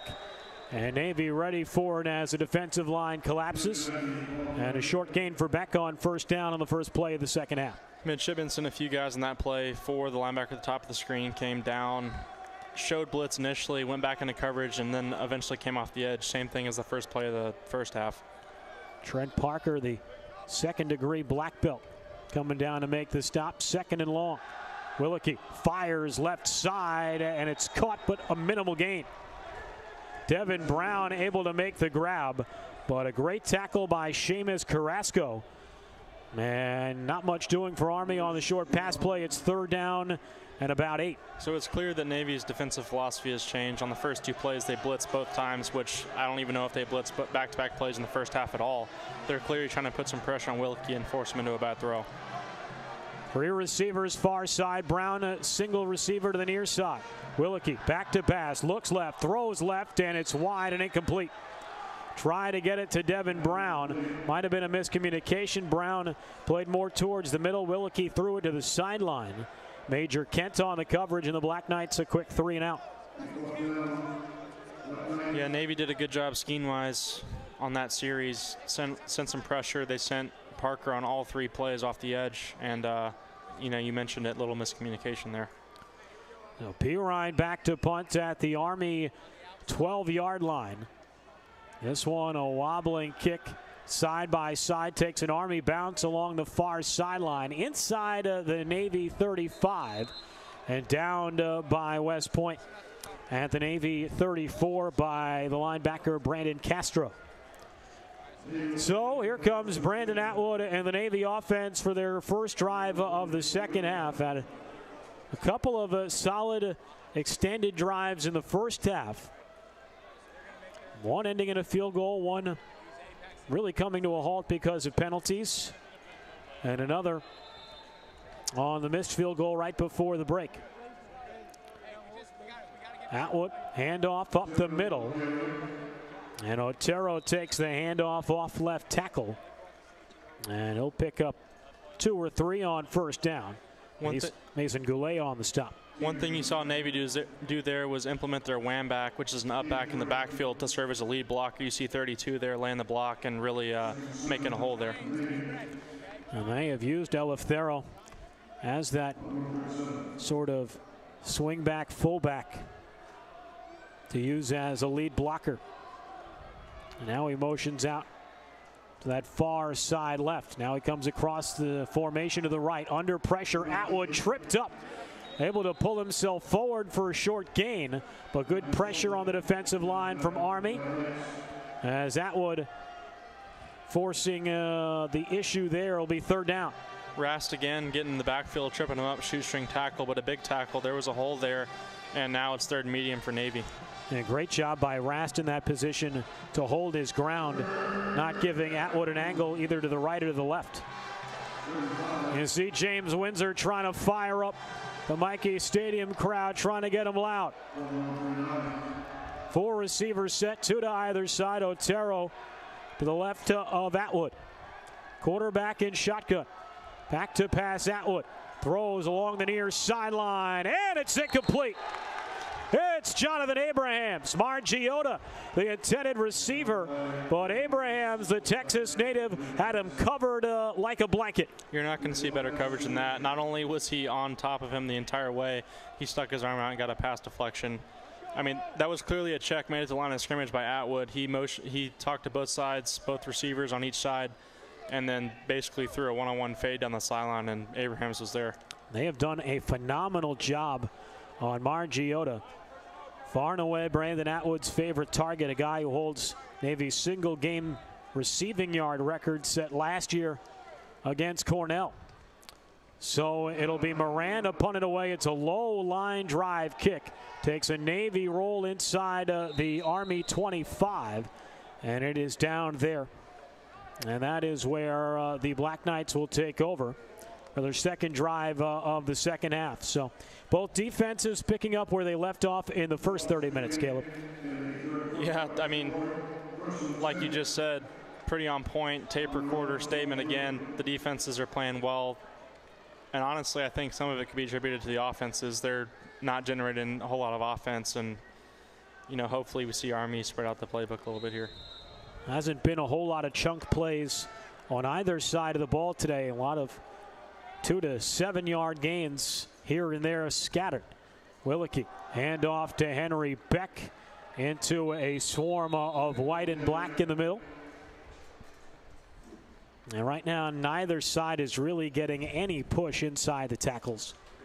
No, they're not. And Army implementing a Wayne back there with Connors, just as we saw Navy do in their series, man, there was still nothing doing.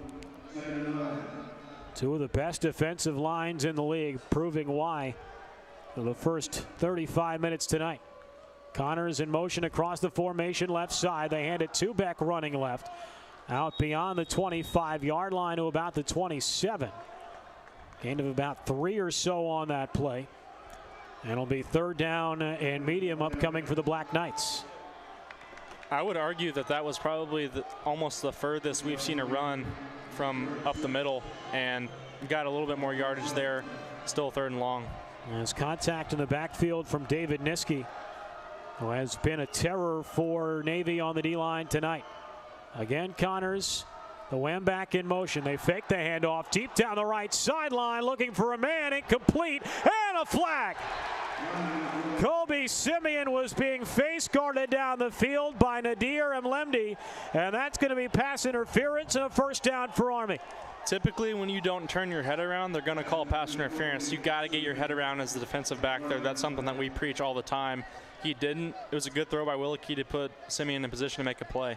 It was one-on-one on an island, similar to the third down play for Navy, and you saw the hand checking all the way down the field from Mlemdi. Sometimes they'll let you get away with the face guarding in college, but not that time. Seth Brown now in at quarterback here. Interesting situation here for Army as Brown goes to throw near side, and it's dropped by Deloitte. Navy somewhat selling out for the run there with Brown in the ball game, and Deloitte had some space to run. Interesting decision here with Brown coming in the ball game under center. Willicke not getting checked out along the near side. Brown had to come in last year in the championship game after Willicke got hurt and had some pretty good success. I wonder if they're trying to leverage some of that here. 7 of 12 for 66 yards through the air. Brown trying to keep it himself to the left side and forced to run out along the near sideline. No gain at best, maybe a loss of 1. It's third and long. Now Willicke coming back under center for third down. Interesting strategy that time for the Black Knights. Third and long, you have to be wondering what type of route trade they're going to be planning here. I'd be surprised if it was a run. Single man backfield, Beck to the right of Willicke. 2 receivers to either side. Willicke back to pass, throws over the middle, and nobody's home. Brown cut over the middle. Ballon was starting to leak out to the near sideline, and a couple of people in the area. But miscommunication, incomplete, and the Black Knights will force to punt for the second time in the third quarter. Yeah, unfortunate sequence there. After the pass interference, you normally like to try to take a shot or do something differently to catch Navy off guard, but nothing doing. So Pirine back at the 27-yard line to punt for Army. Mlemdi back to receive. The lefty lets it fly, and Mlemdi calls for a fair catch, and he'll be spotted at about the Navy 23-yard line. So both teams still trying to find their footing on offense. And it's starting to get to a point where it's really not the weather having an impact on the way this game is called by both offensive coordinators. Right now, the defense on both sides just imposing their will. They really are. It looked like Pirine potentially got clipped at the end of that play. No call. He was laying on the ground with the Navy defender. Mids have 2 receivers bunched on either side. Running back in the sidecar to Atwood's right. And a handoff up the middle, and Mike Sullivan immediately erases him. Denicio there as well on the stop. And again, another run up the middle. Ends up with a cloud of dust.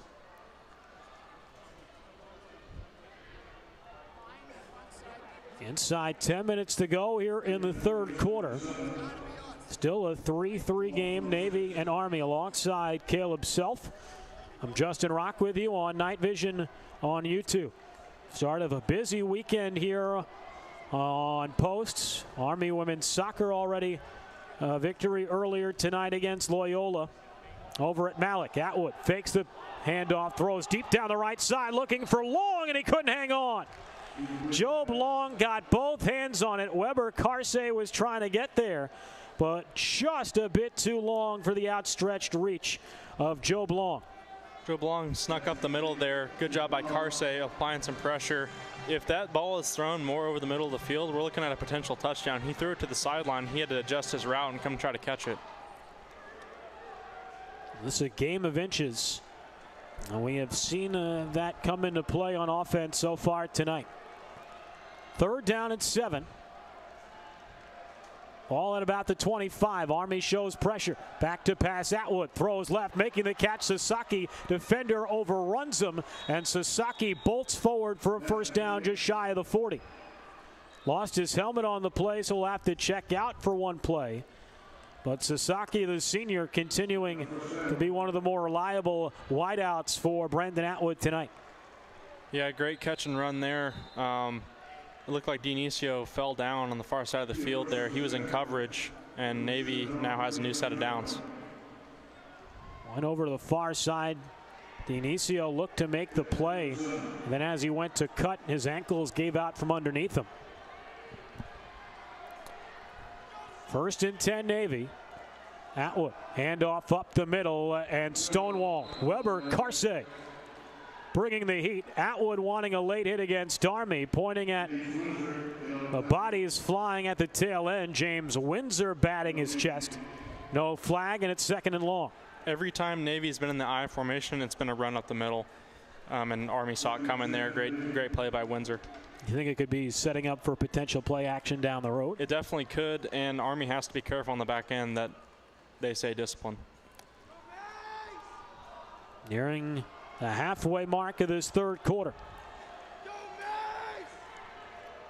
Single man far side. 3 receivers to the right. Atwood, a little slant pattern over the middle, and able to get his man Chris Stumpf, who's got a big cheering section, the Staten Island native. His first catch of the night. It's 3rd down. Look for Army to potentially bring pressure here. 3rd and reasonably short. You want to try to disrupt Atwood as much as you can. Need to get to about the Army 48-yard line in order to convert.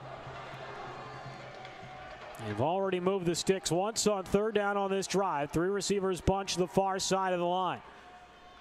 One man behind the quarterback, Atwood, and that's going to be another crucial false start on a 3rd or 4th down for Navy. It looked like one of the receivers in the bunch. It almost happened once the tail end of the first half as well, and it wasn't called. Yeah, you saw Job Long stutter just a little bit. Mike Sullivan came out of his crouch on the D-line, immediately pointing it out. 3rd down and 8. Ball back at the Navy 39-yard line. Inside 7 minutes to go in the 3rd. 2 receivers to either side. Back to pass Atwood. Under pressure, Rast bringing the heat. Atwood running right, rolling right. He's going to keep it and races out of bounds just shy of midfield. It's going to be a couple of yards shy of the marker. And 4th down and short upcoming for Navy. Or no, they're going to say he got the first down. Looked like he went out of bounds right at midfield. Needed to get to about the Army 48 to convert. Take a look at this on the near side. Yeah, Rast got pressure. The problem is there's no edge to stop that quarterback leak out run. Looked like he was short of the marker to me. Well, they give him the first down. Went out right at midfield. They needed to get to the Army 48. It appeared at least in order to convert. Little trickery there from Atwood, and it doesn't go anywhere. Tried to throw off Army with a couple of fake handoffs in the backfield, and then Ryan Rast came through and tossed Atwood to the turf like a rag doll.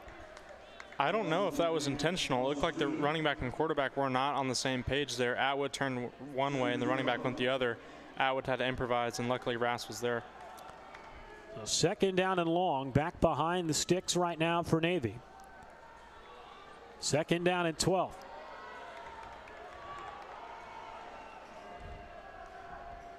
Two receivers either side. Back to pass Atwood, looking right, throws right, finds Margiotta. A flag is thrown in the backfield. Margiotta near the first down marker, where he's wrapped up there by William Saylor. We'll see what the flag is in the vicinity of holding. It looked like Rast got held. A chop block on Navy, even worse. Instead of 10, it's 15. And Navy even further behind the sticks. Be close to 2nd and 30 coming up here after this last play. And yeah, you see Rast as he went to leap and block that pass, the Navy offensive lineman undercut him.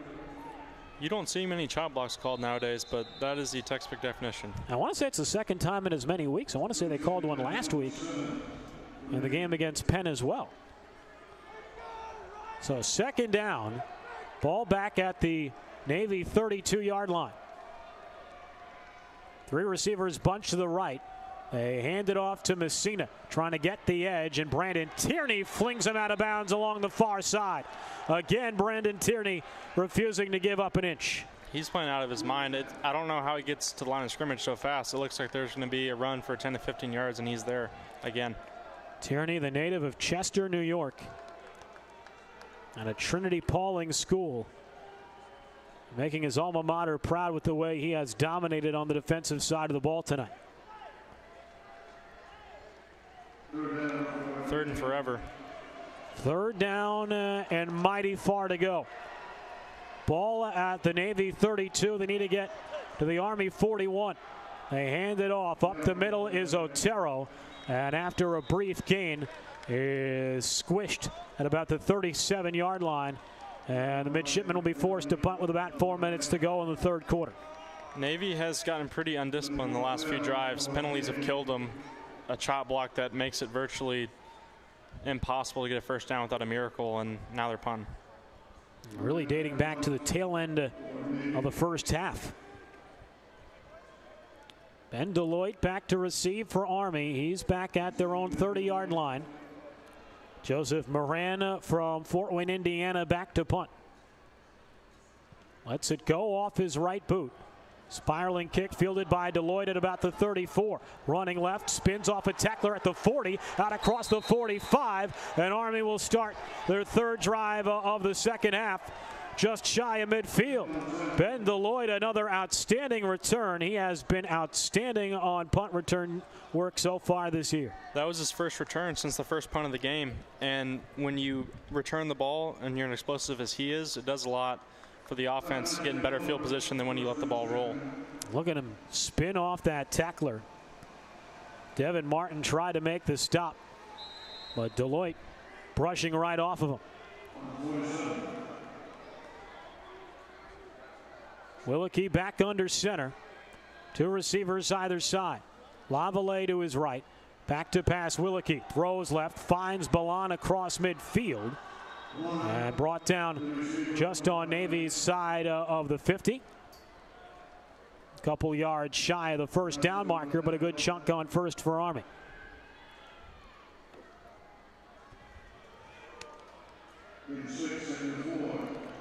Six-yard gain, 2nd down and 4.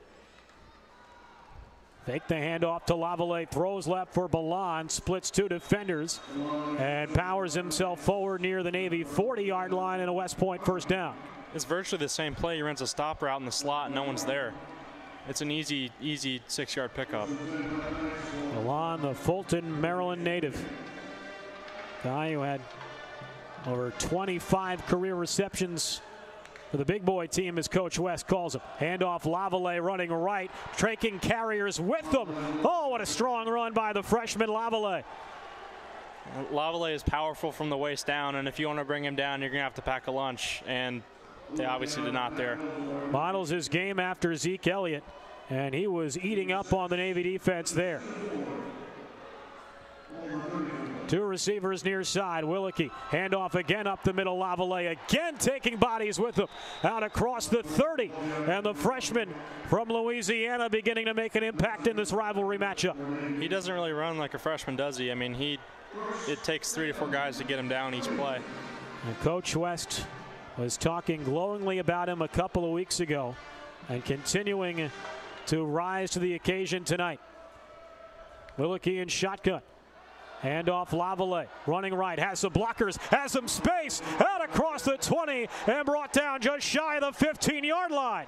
It's the Arthur Lavallee show inside, 2 to go in the 3rd. How about his speed, too? He got to the edge and turned on the Blazers there. A beautiful concoction of speed and strength.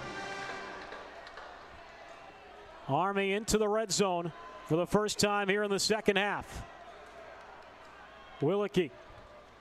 Handoff up the middle, Lavallee. And Lavallee able to power himself out by the 15-yard line. Short game, but continuing to move the line of scrimmage forward. Points, points, points, points. You're in the red zone. You got to convert here. Ball at the 15-yard line. Two receivers to either side. Willicke takes the snap. Handoff up the middle. It's Henry Beck. And he's a couple of inches shy of the 10. It'll be 3rd down and short. Crucial 3rd down here. It's the difference between a touchdown and a field goal.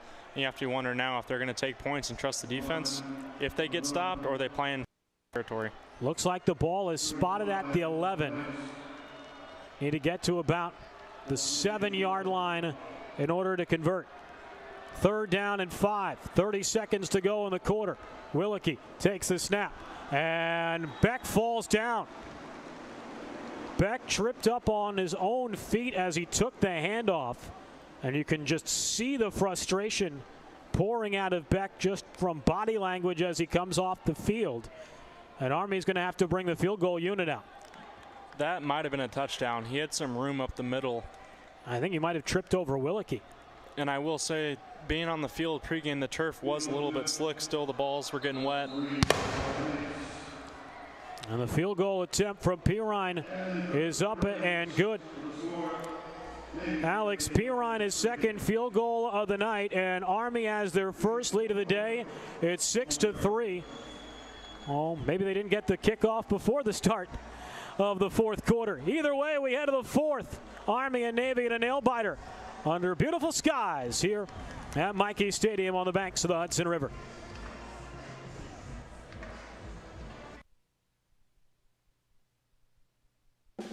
So yeah, USAA. They always have my back. USAA? You were in the military? Oh, no, I wasn't, but my grandpa was.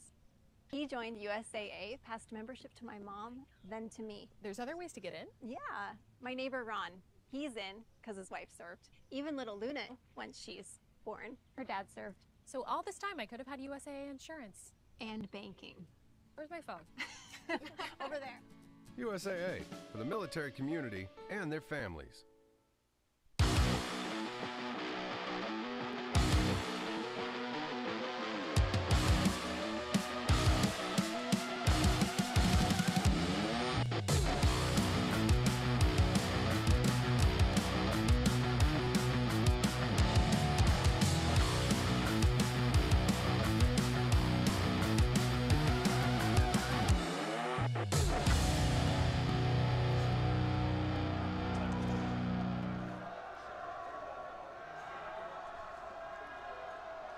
Army will start the fourth quarter with a field goal attempt from the left hash, and it's no good.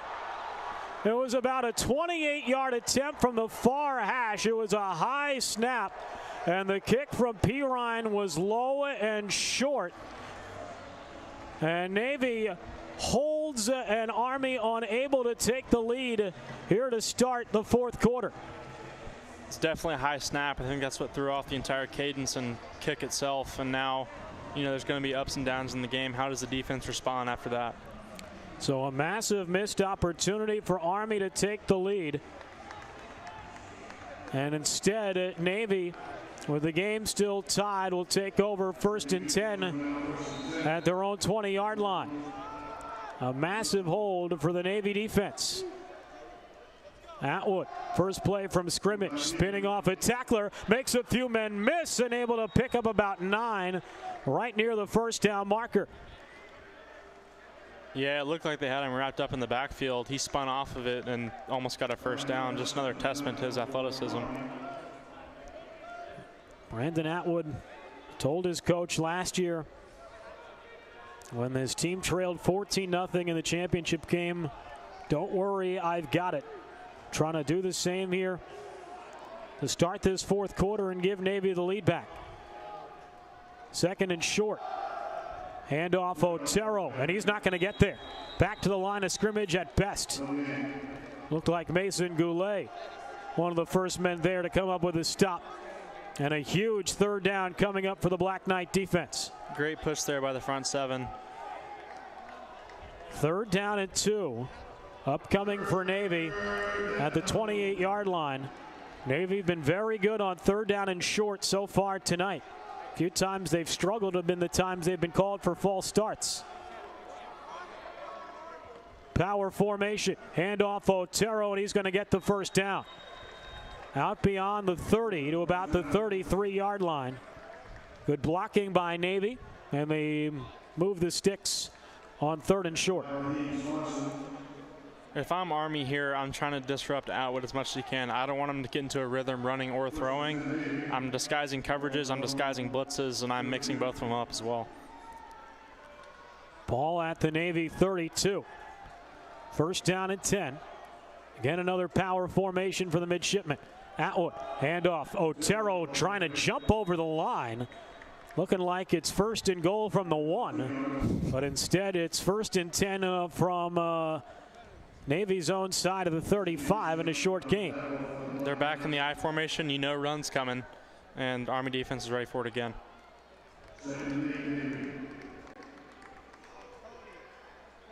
Not a comfortable run that time for Otero. He's received the lion's share of the carries so far tonight. 3 receivers out wide to the right. Otero to the left of Atwood. They fake the handoff, throw over the middle, and incomplete. Stumped the intended receiver, and a very late flag comes from the back end. Brahim Swanson was all over him. And I guess they're going to say that Swanson hooked him with that off arm.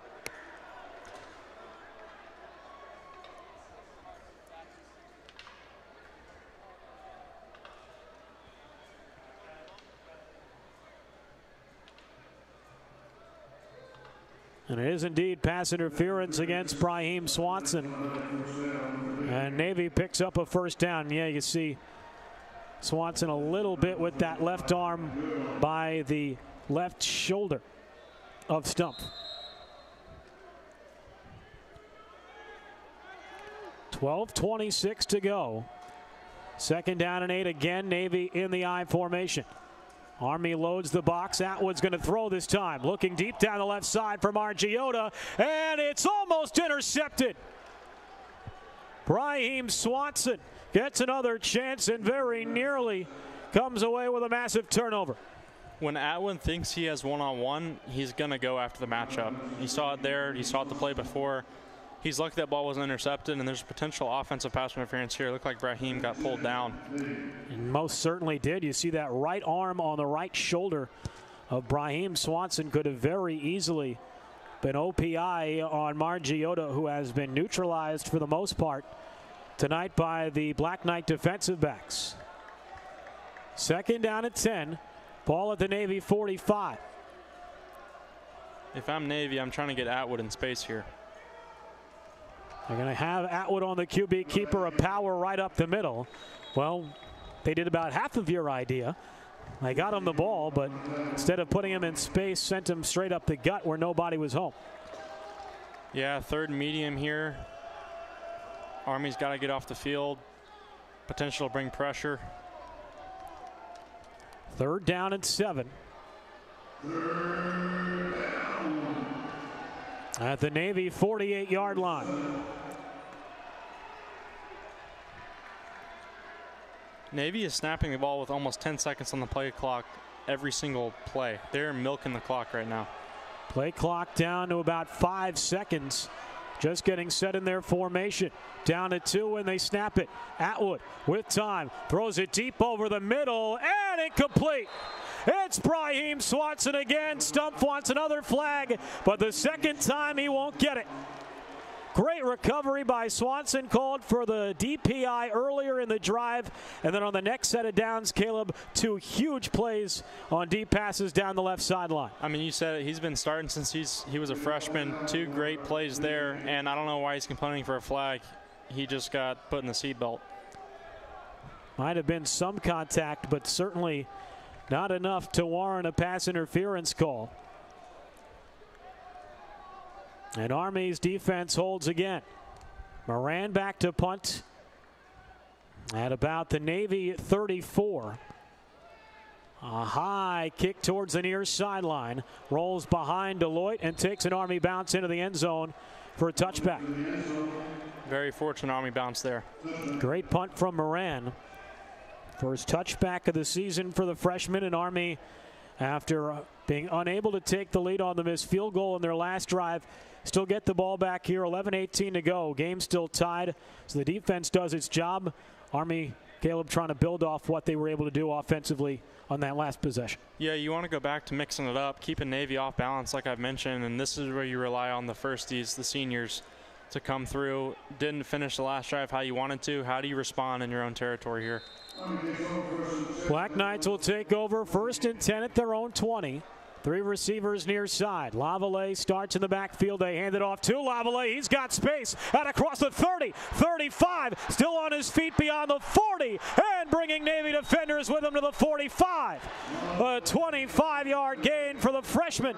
And the Black Knights start their drive with a flourish. If there's anyone who's hard to tackle, it's that guy. I mean, and the speed to burst through the hole at the beginning, and then to bounce off a few tacklers to finish off the run. Great play. And it appears that Lavallee taking over as the feature back here in the 2nd half. And proving good reason why. Navy very close to a face mask at the tail end of that play as well. Army just shy of midfield. 2 receivers either side. Midshipmen show blitz. They hand it off Lavallee. Off tackle right. He's got some room across the Navy 40 and down to the 30-yard line. Arthur Lavallee absolutely dominating. I mean, he's lightning in a bottle, isn't he? That'd be putting it lightly. 2 back-to-back 25, 30-yard runs. That's how you do it. Right now, when he's on the field, he appears to be the best man of the 22 on the gridiron. Beck comes in to give Lavallee a break. 2 receivers either side. They hand off to Beck. And the gap closes quickly As Navy comes up with the stop, Angelo Lube got the initial hit. Let's take a look back at that last run from Lavallee, just continuing to bounce off of bodies like a pinball. Stoppage of the clock. An injury timeout along the far side for Navy. 10:03 to go here in the fourth quarter. Navy a player down on the far side. Justin Rock alongside Caleb Self, an outstanding safety for Army sprint football for many years. Man down on the field is Trent Parker, the senior from our nation's capital in Washington, D.C. Able to get back off the field on his own power, but Caleb, it has turned into the Arthur Lavallee show. And honestly, this break doing some good for Army to give the offense a breather and get Lavallee maybe back in the game. I mean, Navy knows he's getting the ball. They just haven't been able to stop him. He's running off tackle, in between the tackles, and doesn't really matter right now. They got to make an adjustment. And running through tackles as well, for that matter. Lavallee to the right of Willicke. They hand it off to the freshman, up the middle across the 25, and a late flag is thrown from behind the play. I'm curious to see what this is. I didn't see anything on the play. But Army's backing up, and it will be a hold against West Point.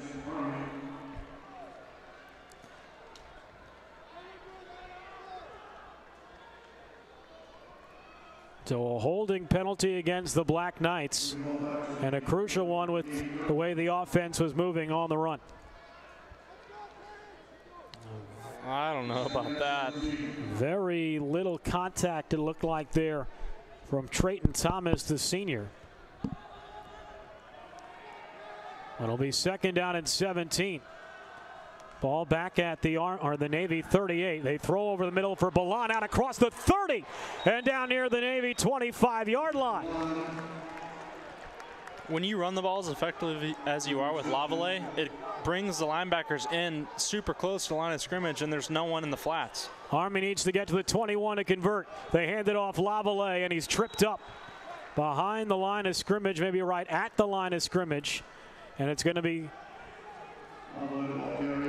fourth down upcoming, with the ball spotted at the Navy 26-yard line. And they're going to bring out Alex Pirine again to try and give Army the lead. Field goal unit comes out, set up towards the far hash mark. This will be about a 43-yard field goal. Snap down, kick on its way, end over end. Will it get there? No, it will not. Wide right, maybe a little bit short. Army goes for the field goal on 4th and 5, and Pirine could not connect. Wide right, maybe a tad short as well, and again Navy holds and will take over. Ball at their own 25-yard line. 8:35 to go here in the fourth quarter. I have all the confidence in Pirine in the world, but I maybe would have gone for it there. You're running the ball super effectively. You have them on their heels. You could put in a touchdown potentially in this game. Good snap, good hold. But Pirine unable to power it through. Navy on the handoff, Otero up the middle and nowhere to go. Mason Goulet, James Windsor on the stop for the Black Knights. And a pickup of maybe 2 on first down for Navy. You know, we haven't really seen Navy run the triple option much aside from the first 3 drives in the first half. It was pretty effective for them. I'm wondering if they're going to go back to it. Gain of maybe 1 on first down. Second and long. 2 receivers near side. Atwood fakes the handoff, pitches it right to Messina, and Messina beyond the 30. Wrapped up shy of the marker. It'll be third down. There's that option play there. Right on cue for Navy. And they got decent yardage with it. I mean, when you get guys in space and they're explosive, they can make plays happen. Ball at the Navy 32-yard line. Third down and 4. Black Knight bench trying to fire up the Mikey Stadium crowd. Big third down for the Black Knight defense. Man behind Atwood. They hand it off to Messina. No, Atwood a keeper, and he's going to pick up the first down. A great play fake by Navy on 3rd and 4. Atwood faked the handoff. The rain has picked back up here at West Point. I mean, third and 4, what do? You put the ball in your best player's hands and ask him to make a play, and he did there. As the rain has picked up here at West Point, we'll see how that impacts the play calling over these final 7 minutes. Neither team has moved the ball copiously through the air tonight, so it may not change a whole lot.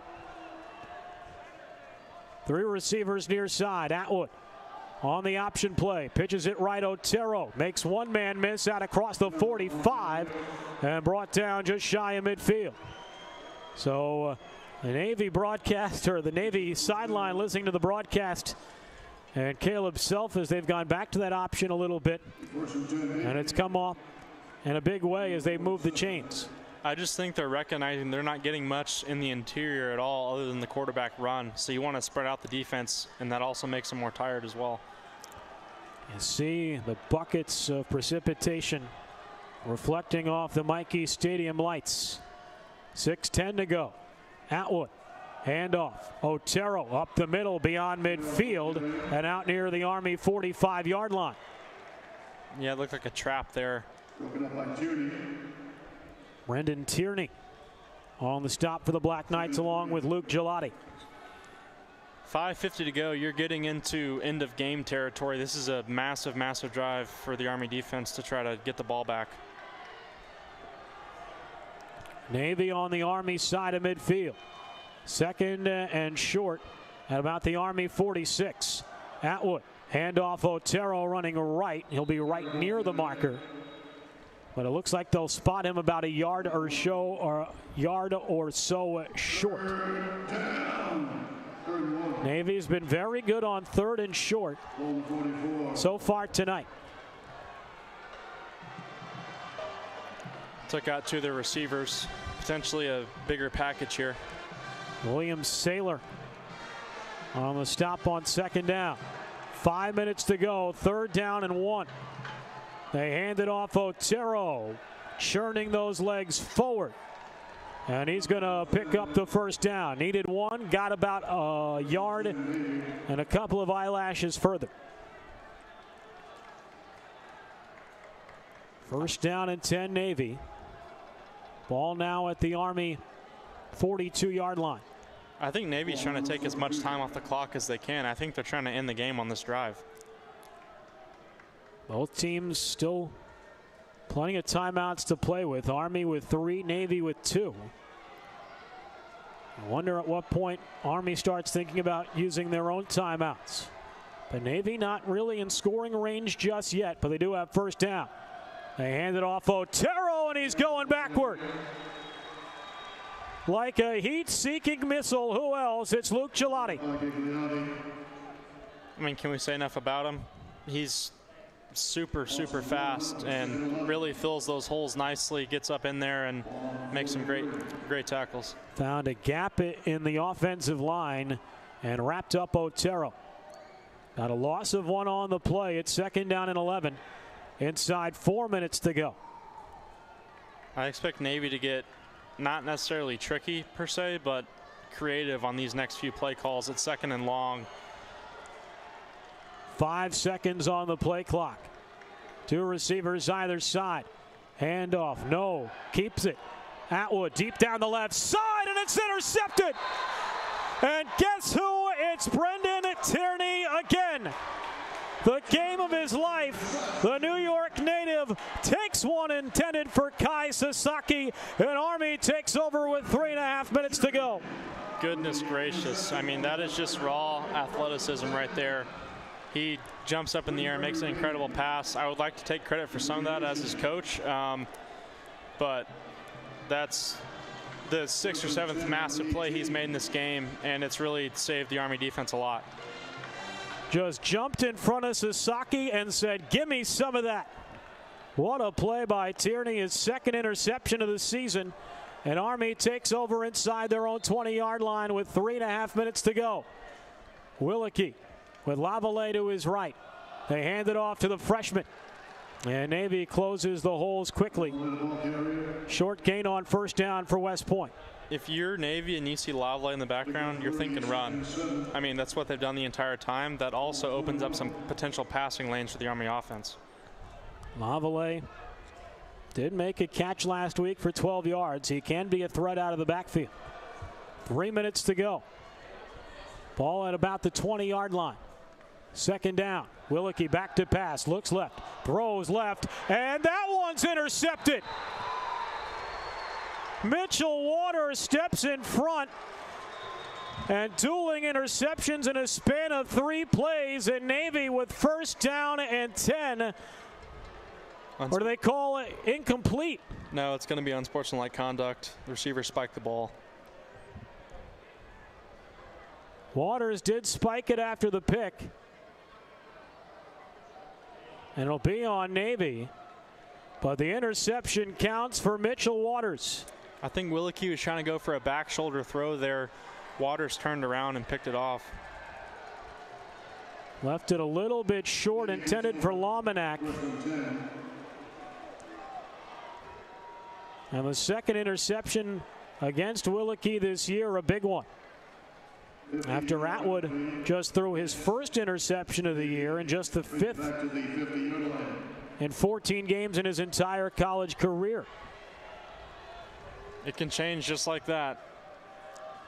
And now Navy first and 10 at midfield with 2:53 to go. If I'm Navy, especially after that interception, I'm playing reasonably conservative here, trying to get some yards and potentially end it with a field goal. Army's got to make a big play. 2 receivers the far side. Atwood, handoff Otero, and again he's going the wrong way. Christian Denicio with the stop in the backfield. Great tackle, comes downhill and finishes them off right next to a few yards behind the line of scrimmage, I should say. Well, Army's beating the key on Navy trying to get their running backs the ball in space. As the holes that were there at the beginning of their last drive, not quite there anymore. Ball at the 47 of Navy. Atwood back to pass, under pressure, running, rolling right, looking for somebody over the middle. It's tipped and it's intercepted again. Was it inbounds or out of bounds? It's Army ball. They're saying Army picked it off. Weber Carsey, what a play.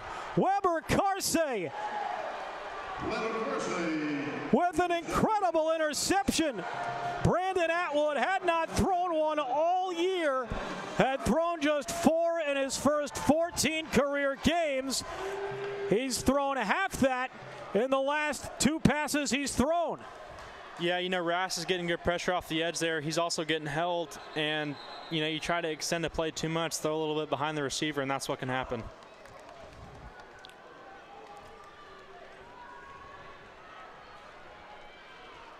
Sheer bedlam. Fitting for one of the biggest and wildest rivalries there is across the globe. Army ball just on the Navy side of midfield. It's Lavallee. He's got space out across the 35 and down just shy of the Navy 30 with 2 minutes to go. Arthur Lavallee with a huge run after the interception by Carsey. 2 receivers either side of the formation. 1:51 to play. Willicke in shotgun. Lavallee to his right. Navy shows pressure. They hand it off to Lavallee and maybe picks up a yard or 2. Out across the 30. Minute 30. And a timeout. Who's going to take it? And it's going to be an injury timeout, so Navy's going to have to use the timeout. It's the reigning league player of the week on the defensive side of the ball. That is Andrew Bailey, the Annapolis native. And you can see the huddle right now, the words being shared by the Black Knights. What an insane series of the last really 5-6 minutes. 3 interceptions on the last 3 drives. 2 for Army, 1 for Navy. And they continue to look at Andrew Bailey just inside the Navy 30-yard line. And take a look back at that last interception. It was really helped to be created by the pressure from Raston Windsor. Went off the hands of a Navy receiver, looked to be Stumpf, and Carsey was in the right place at the right time. Yeah, and that's good on Sundays. Looks like got 4 feet in. And you hate to see that for Navy. I was in that exact same position last year, and more so than any other game, you don't want to get pulled from this one. And so feel for him. Injuries are never fun. It is unequivocally the worst part of working in sports and seeing how that impacts not only teams but players' careers. Well, right now, Navy holding on for dear life. Army with the ball inside the 30. They hand it off to Lavallee. Up the middle, moving the pile out beyond the 25. Out near the 23-yard line. It's going to be 3rd and short with 80 seconds to go. I'm milking the clock here if I'm Army. Make Navy take a timeout. Assuming Navy was charged a timeout on the injury, they only have 1 remaining. Army still has 3 in their pocket, so the midshipmen don't really have the luxury of being able to call as many timeouts. You see a lot of jumping along the near side for Army, and a timeout is taken. Who took it? Navy. It'll be a timeout for Navy, their final charge timeout, ahead of 3rd down and 2 with 52 seconds to go. So if you're in that huddle, Caleb, right now for the Black Knights, what are you drawing up? Man, that's a tough question. You know, on one hand, if you can design a run for Lavallee that's not necessarily something they've seen yet, I would maybe go there. They're having a very, very hard time bringing them down, and that also keeps the clock running. But by the same token, if you maybe do a play action with Lavallee, find someone in the flat for a quick 1st down, that could also be, you know, what they're thinking. Any potential for maybe a play action with Willicke running? He is a good athlete. Yeah, something they haven't done a whole lot tonight. No, I haven't seen it at all. And, you know, maybe a naked bootleg. The only thing is he may not want to turn the quarterback's ball back to the defense. That has potential for fumbles and stuff. So here we go. Army out of the Navy timeout. 52 seconds left. 3rd down and 2 at the Navy 23-yard line. Need to get to the 21 to convert. 3 receivers wide to the left. Single man to the right. Lavallee to the right of Willicke.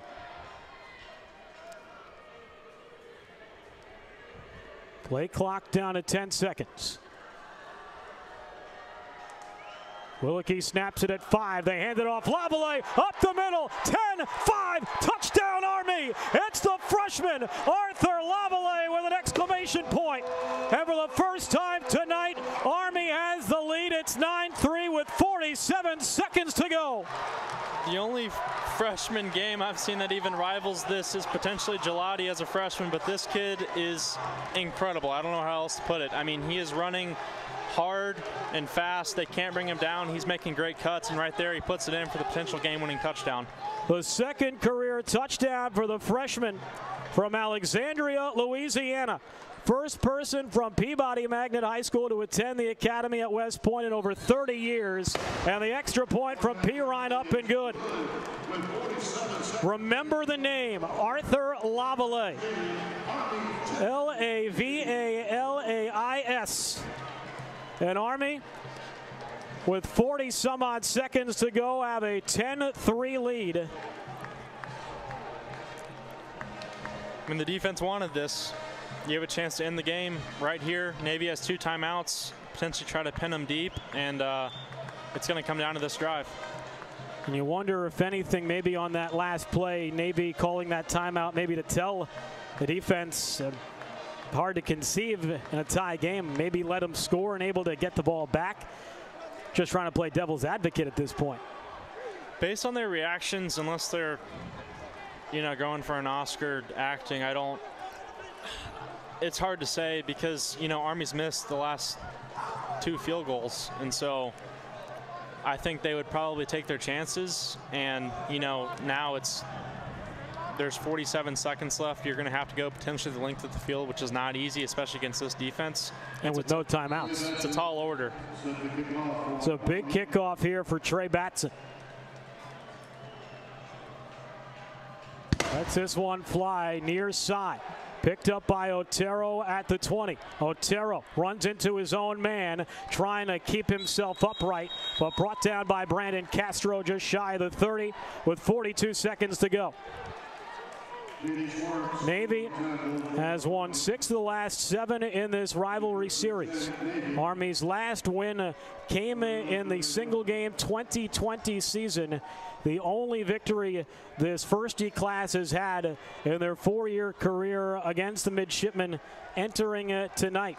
Army's last win against Navy in a regular circumstantial year, the 2019 League Championship game. It doesn't get any better than this. No one's sitting down, everybody's standing up. Major Alfonso Matus has never lost in 18 games as head coach at Navy. Army trying to make it 18-1. Atwood with time, throws over the middle, and it's caught. Kai Sasaki comes out of nowhere, makes the catch just shy of midfield with 34 seconds to go. I cannot believe that ball was not intercepted. There were 3 defenders right in the area. I think they all potentially just overran the ball, and Sasaki comes down with it. 28 seconds left, just shy of the 50.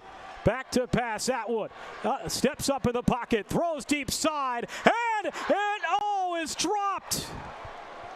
Brendan Tierney was there.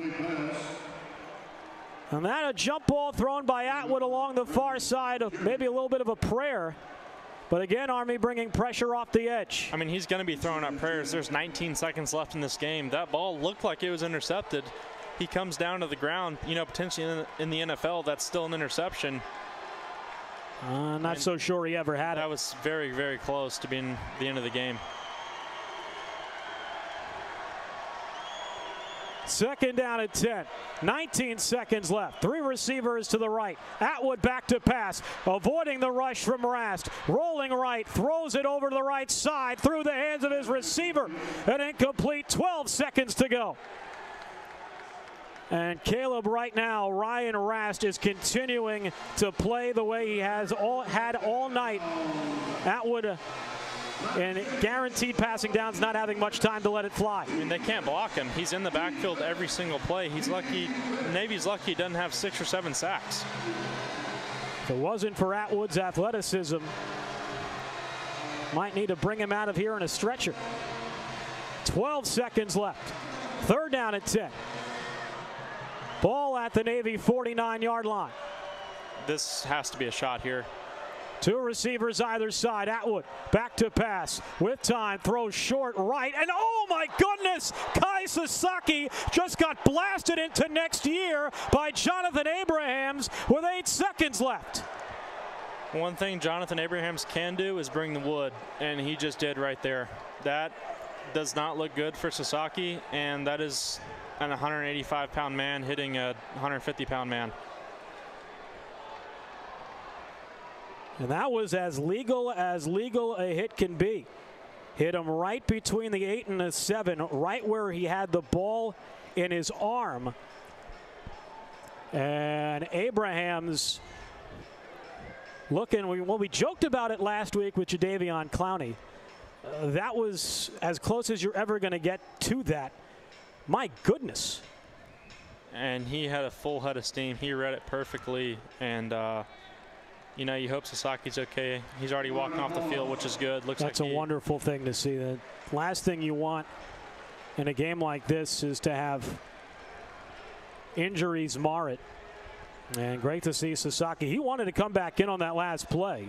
Yeah, I think he, you know, you hate to do this. I don't think he was trying to sell a penalty. And honestly, it was nice the Army folks holding the chains, checking in on Sasaki to make sure he's all right before he goes back to the bench. He's definitely all right if he's already trying to go back in the game. So here we go. For all the marbles, 4th down at 10. Army gets a stop.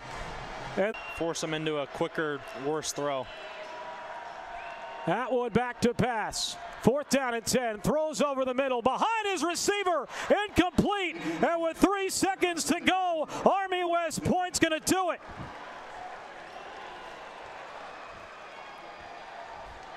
Coach West can send Mikkel Willicke out to the field for one last knee down in the victory formation, and then the party can begin.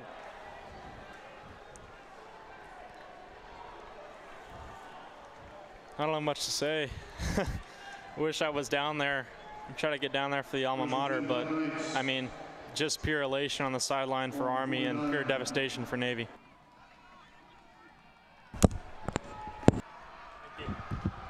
3 seconds left to go.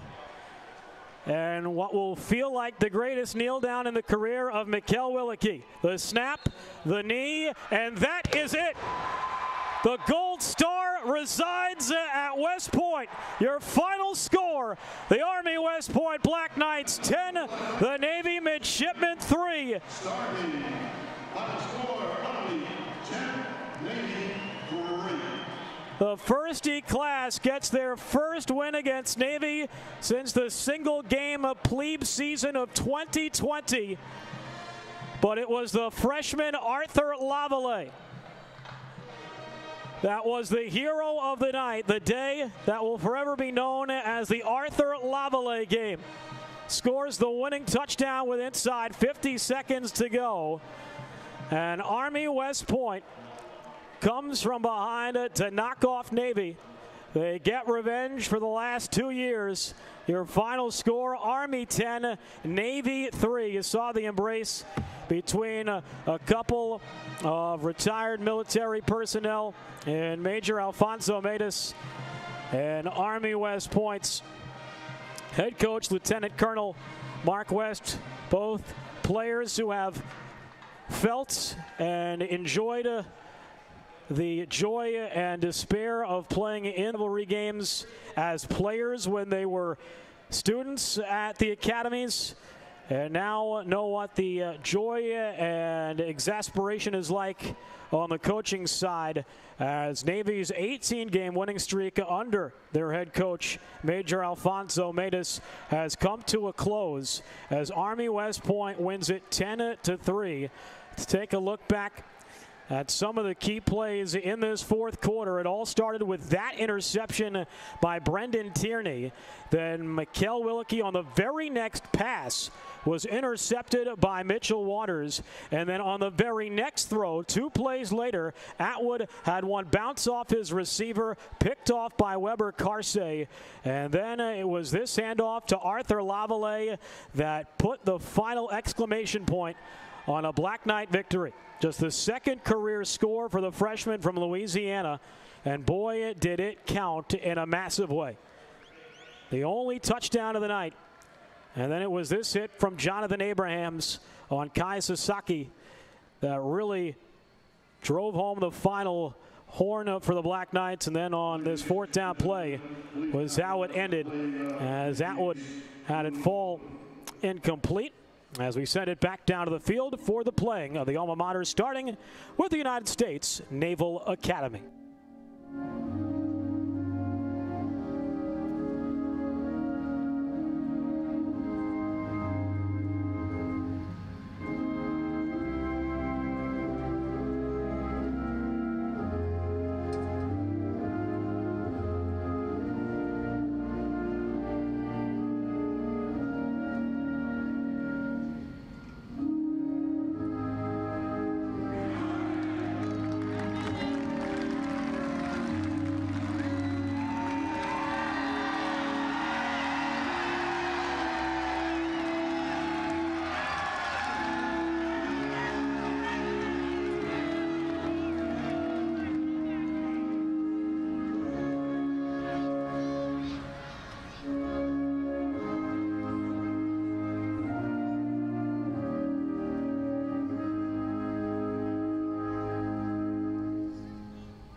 Please remain standing for the West Point alma mater. A little bit of a pump fake on that Army alma mater, but now, as is tradition in the Army-Navy rivalry, the winner, the goal is always to sing second. And the Black Knights going to get to enjoy that here tonight in front of their home crowd at one of the most historic stadiums in college football, the playing of the alma mater of the United States Military Academy at West Point.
And now that cannon sounding means the party can start.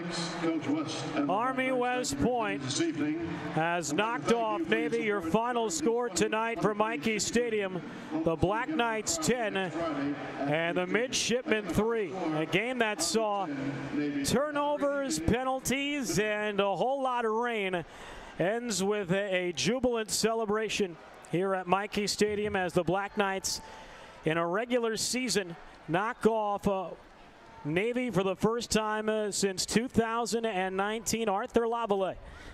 A game-winning score with inside 50 seconds to go as the Black Knights defeat Navy by a final of 10-3 and let the celebration begin at about the 35-yard line to the left of us here at Mikey Stadium. What a night it was. A big thank you to everybody behind the scenes who made our broadcast such a success.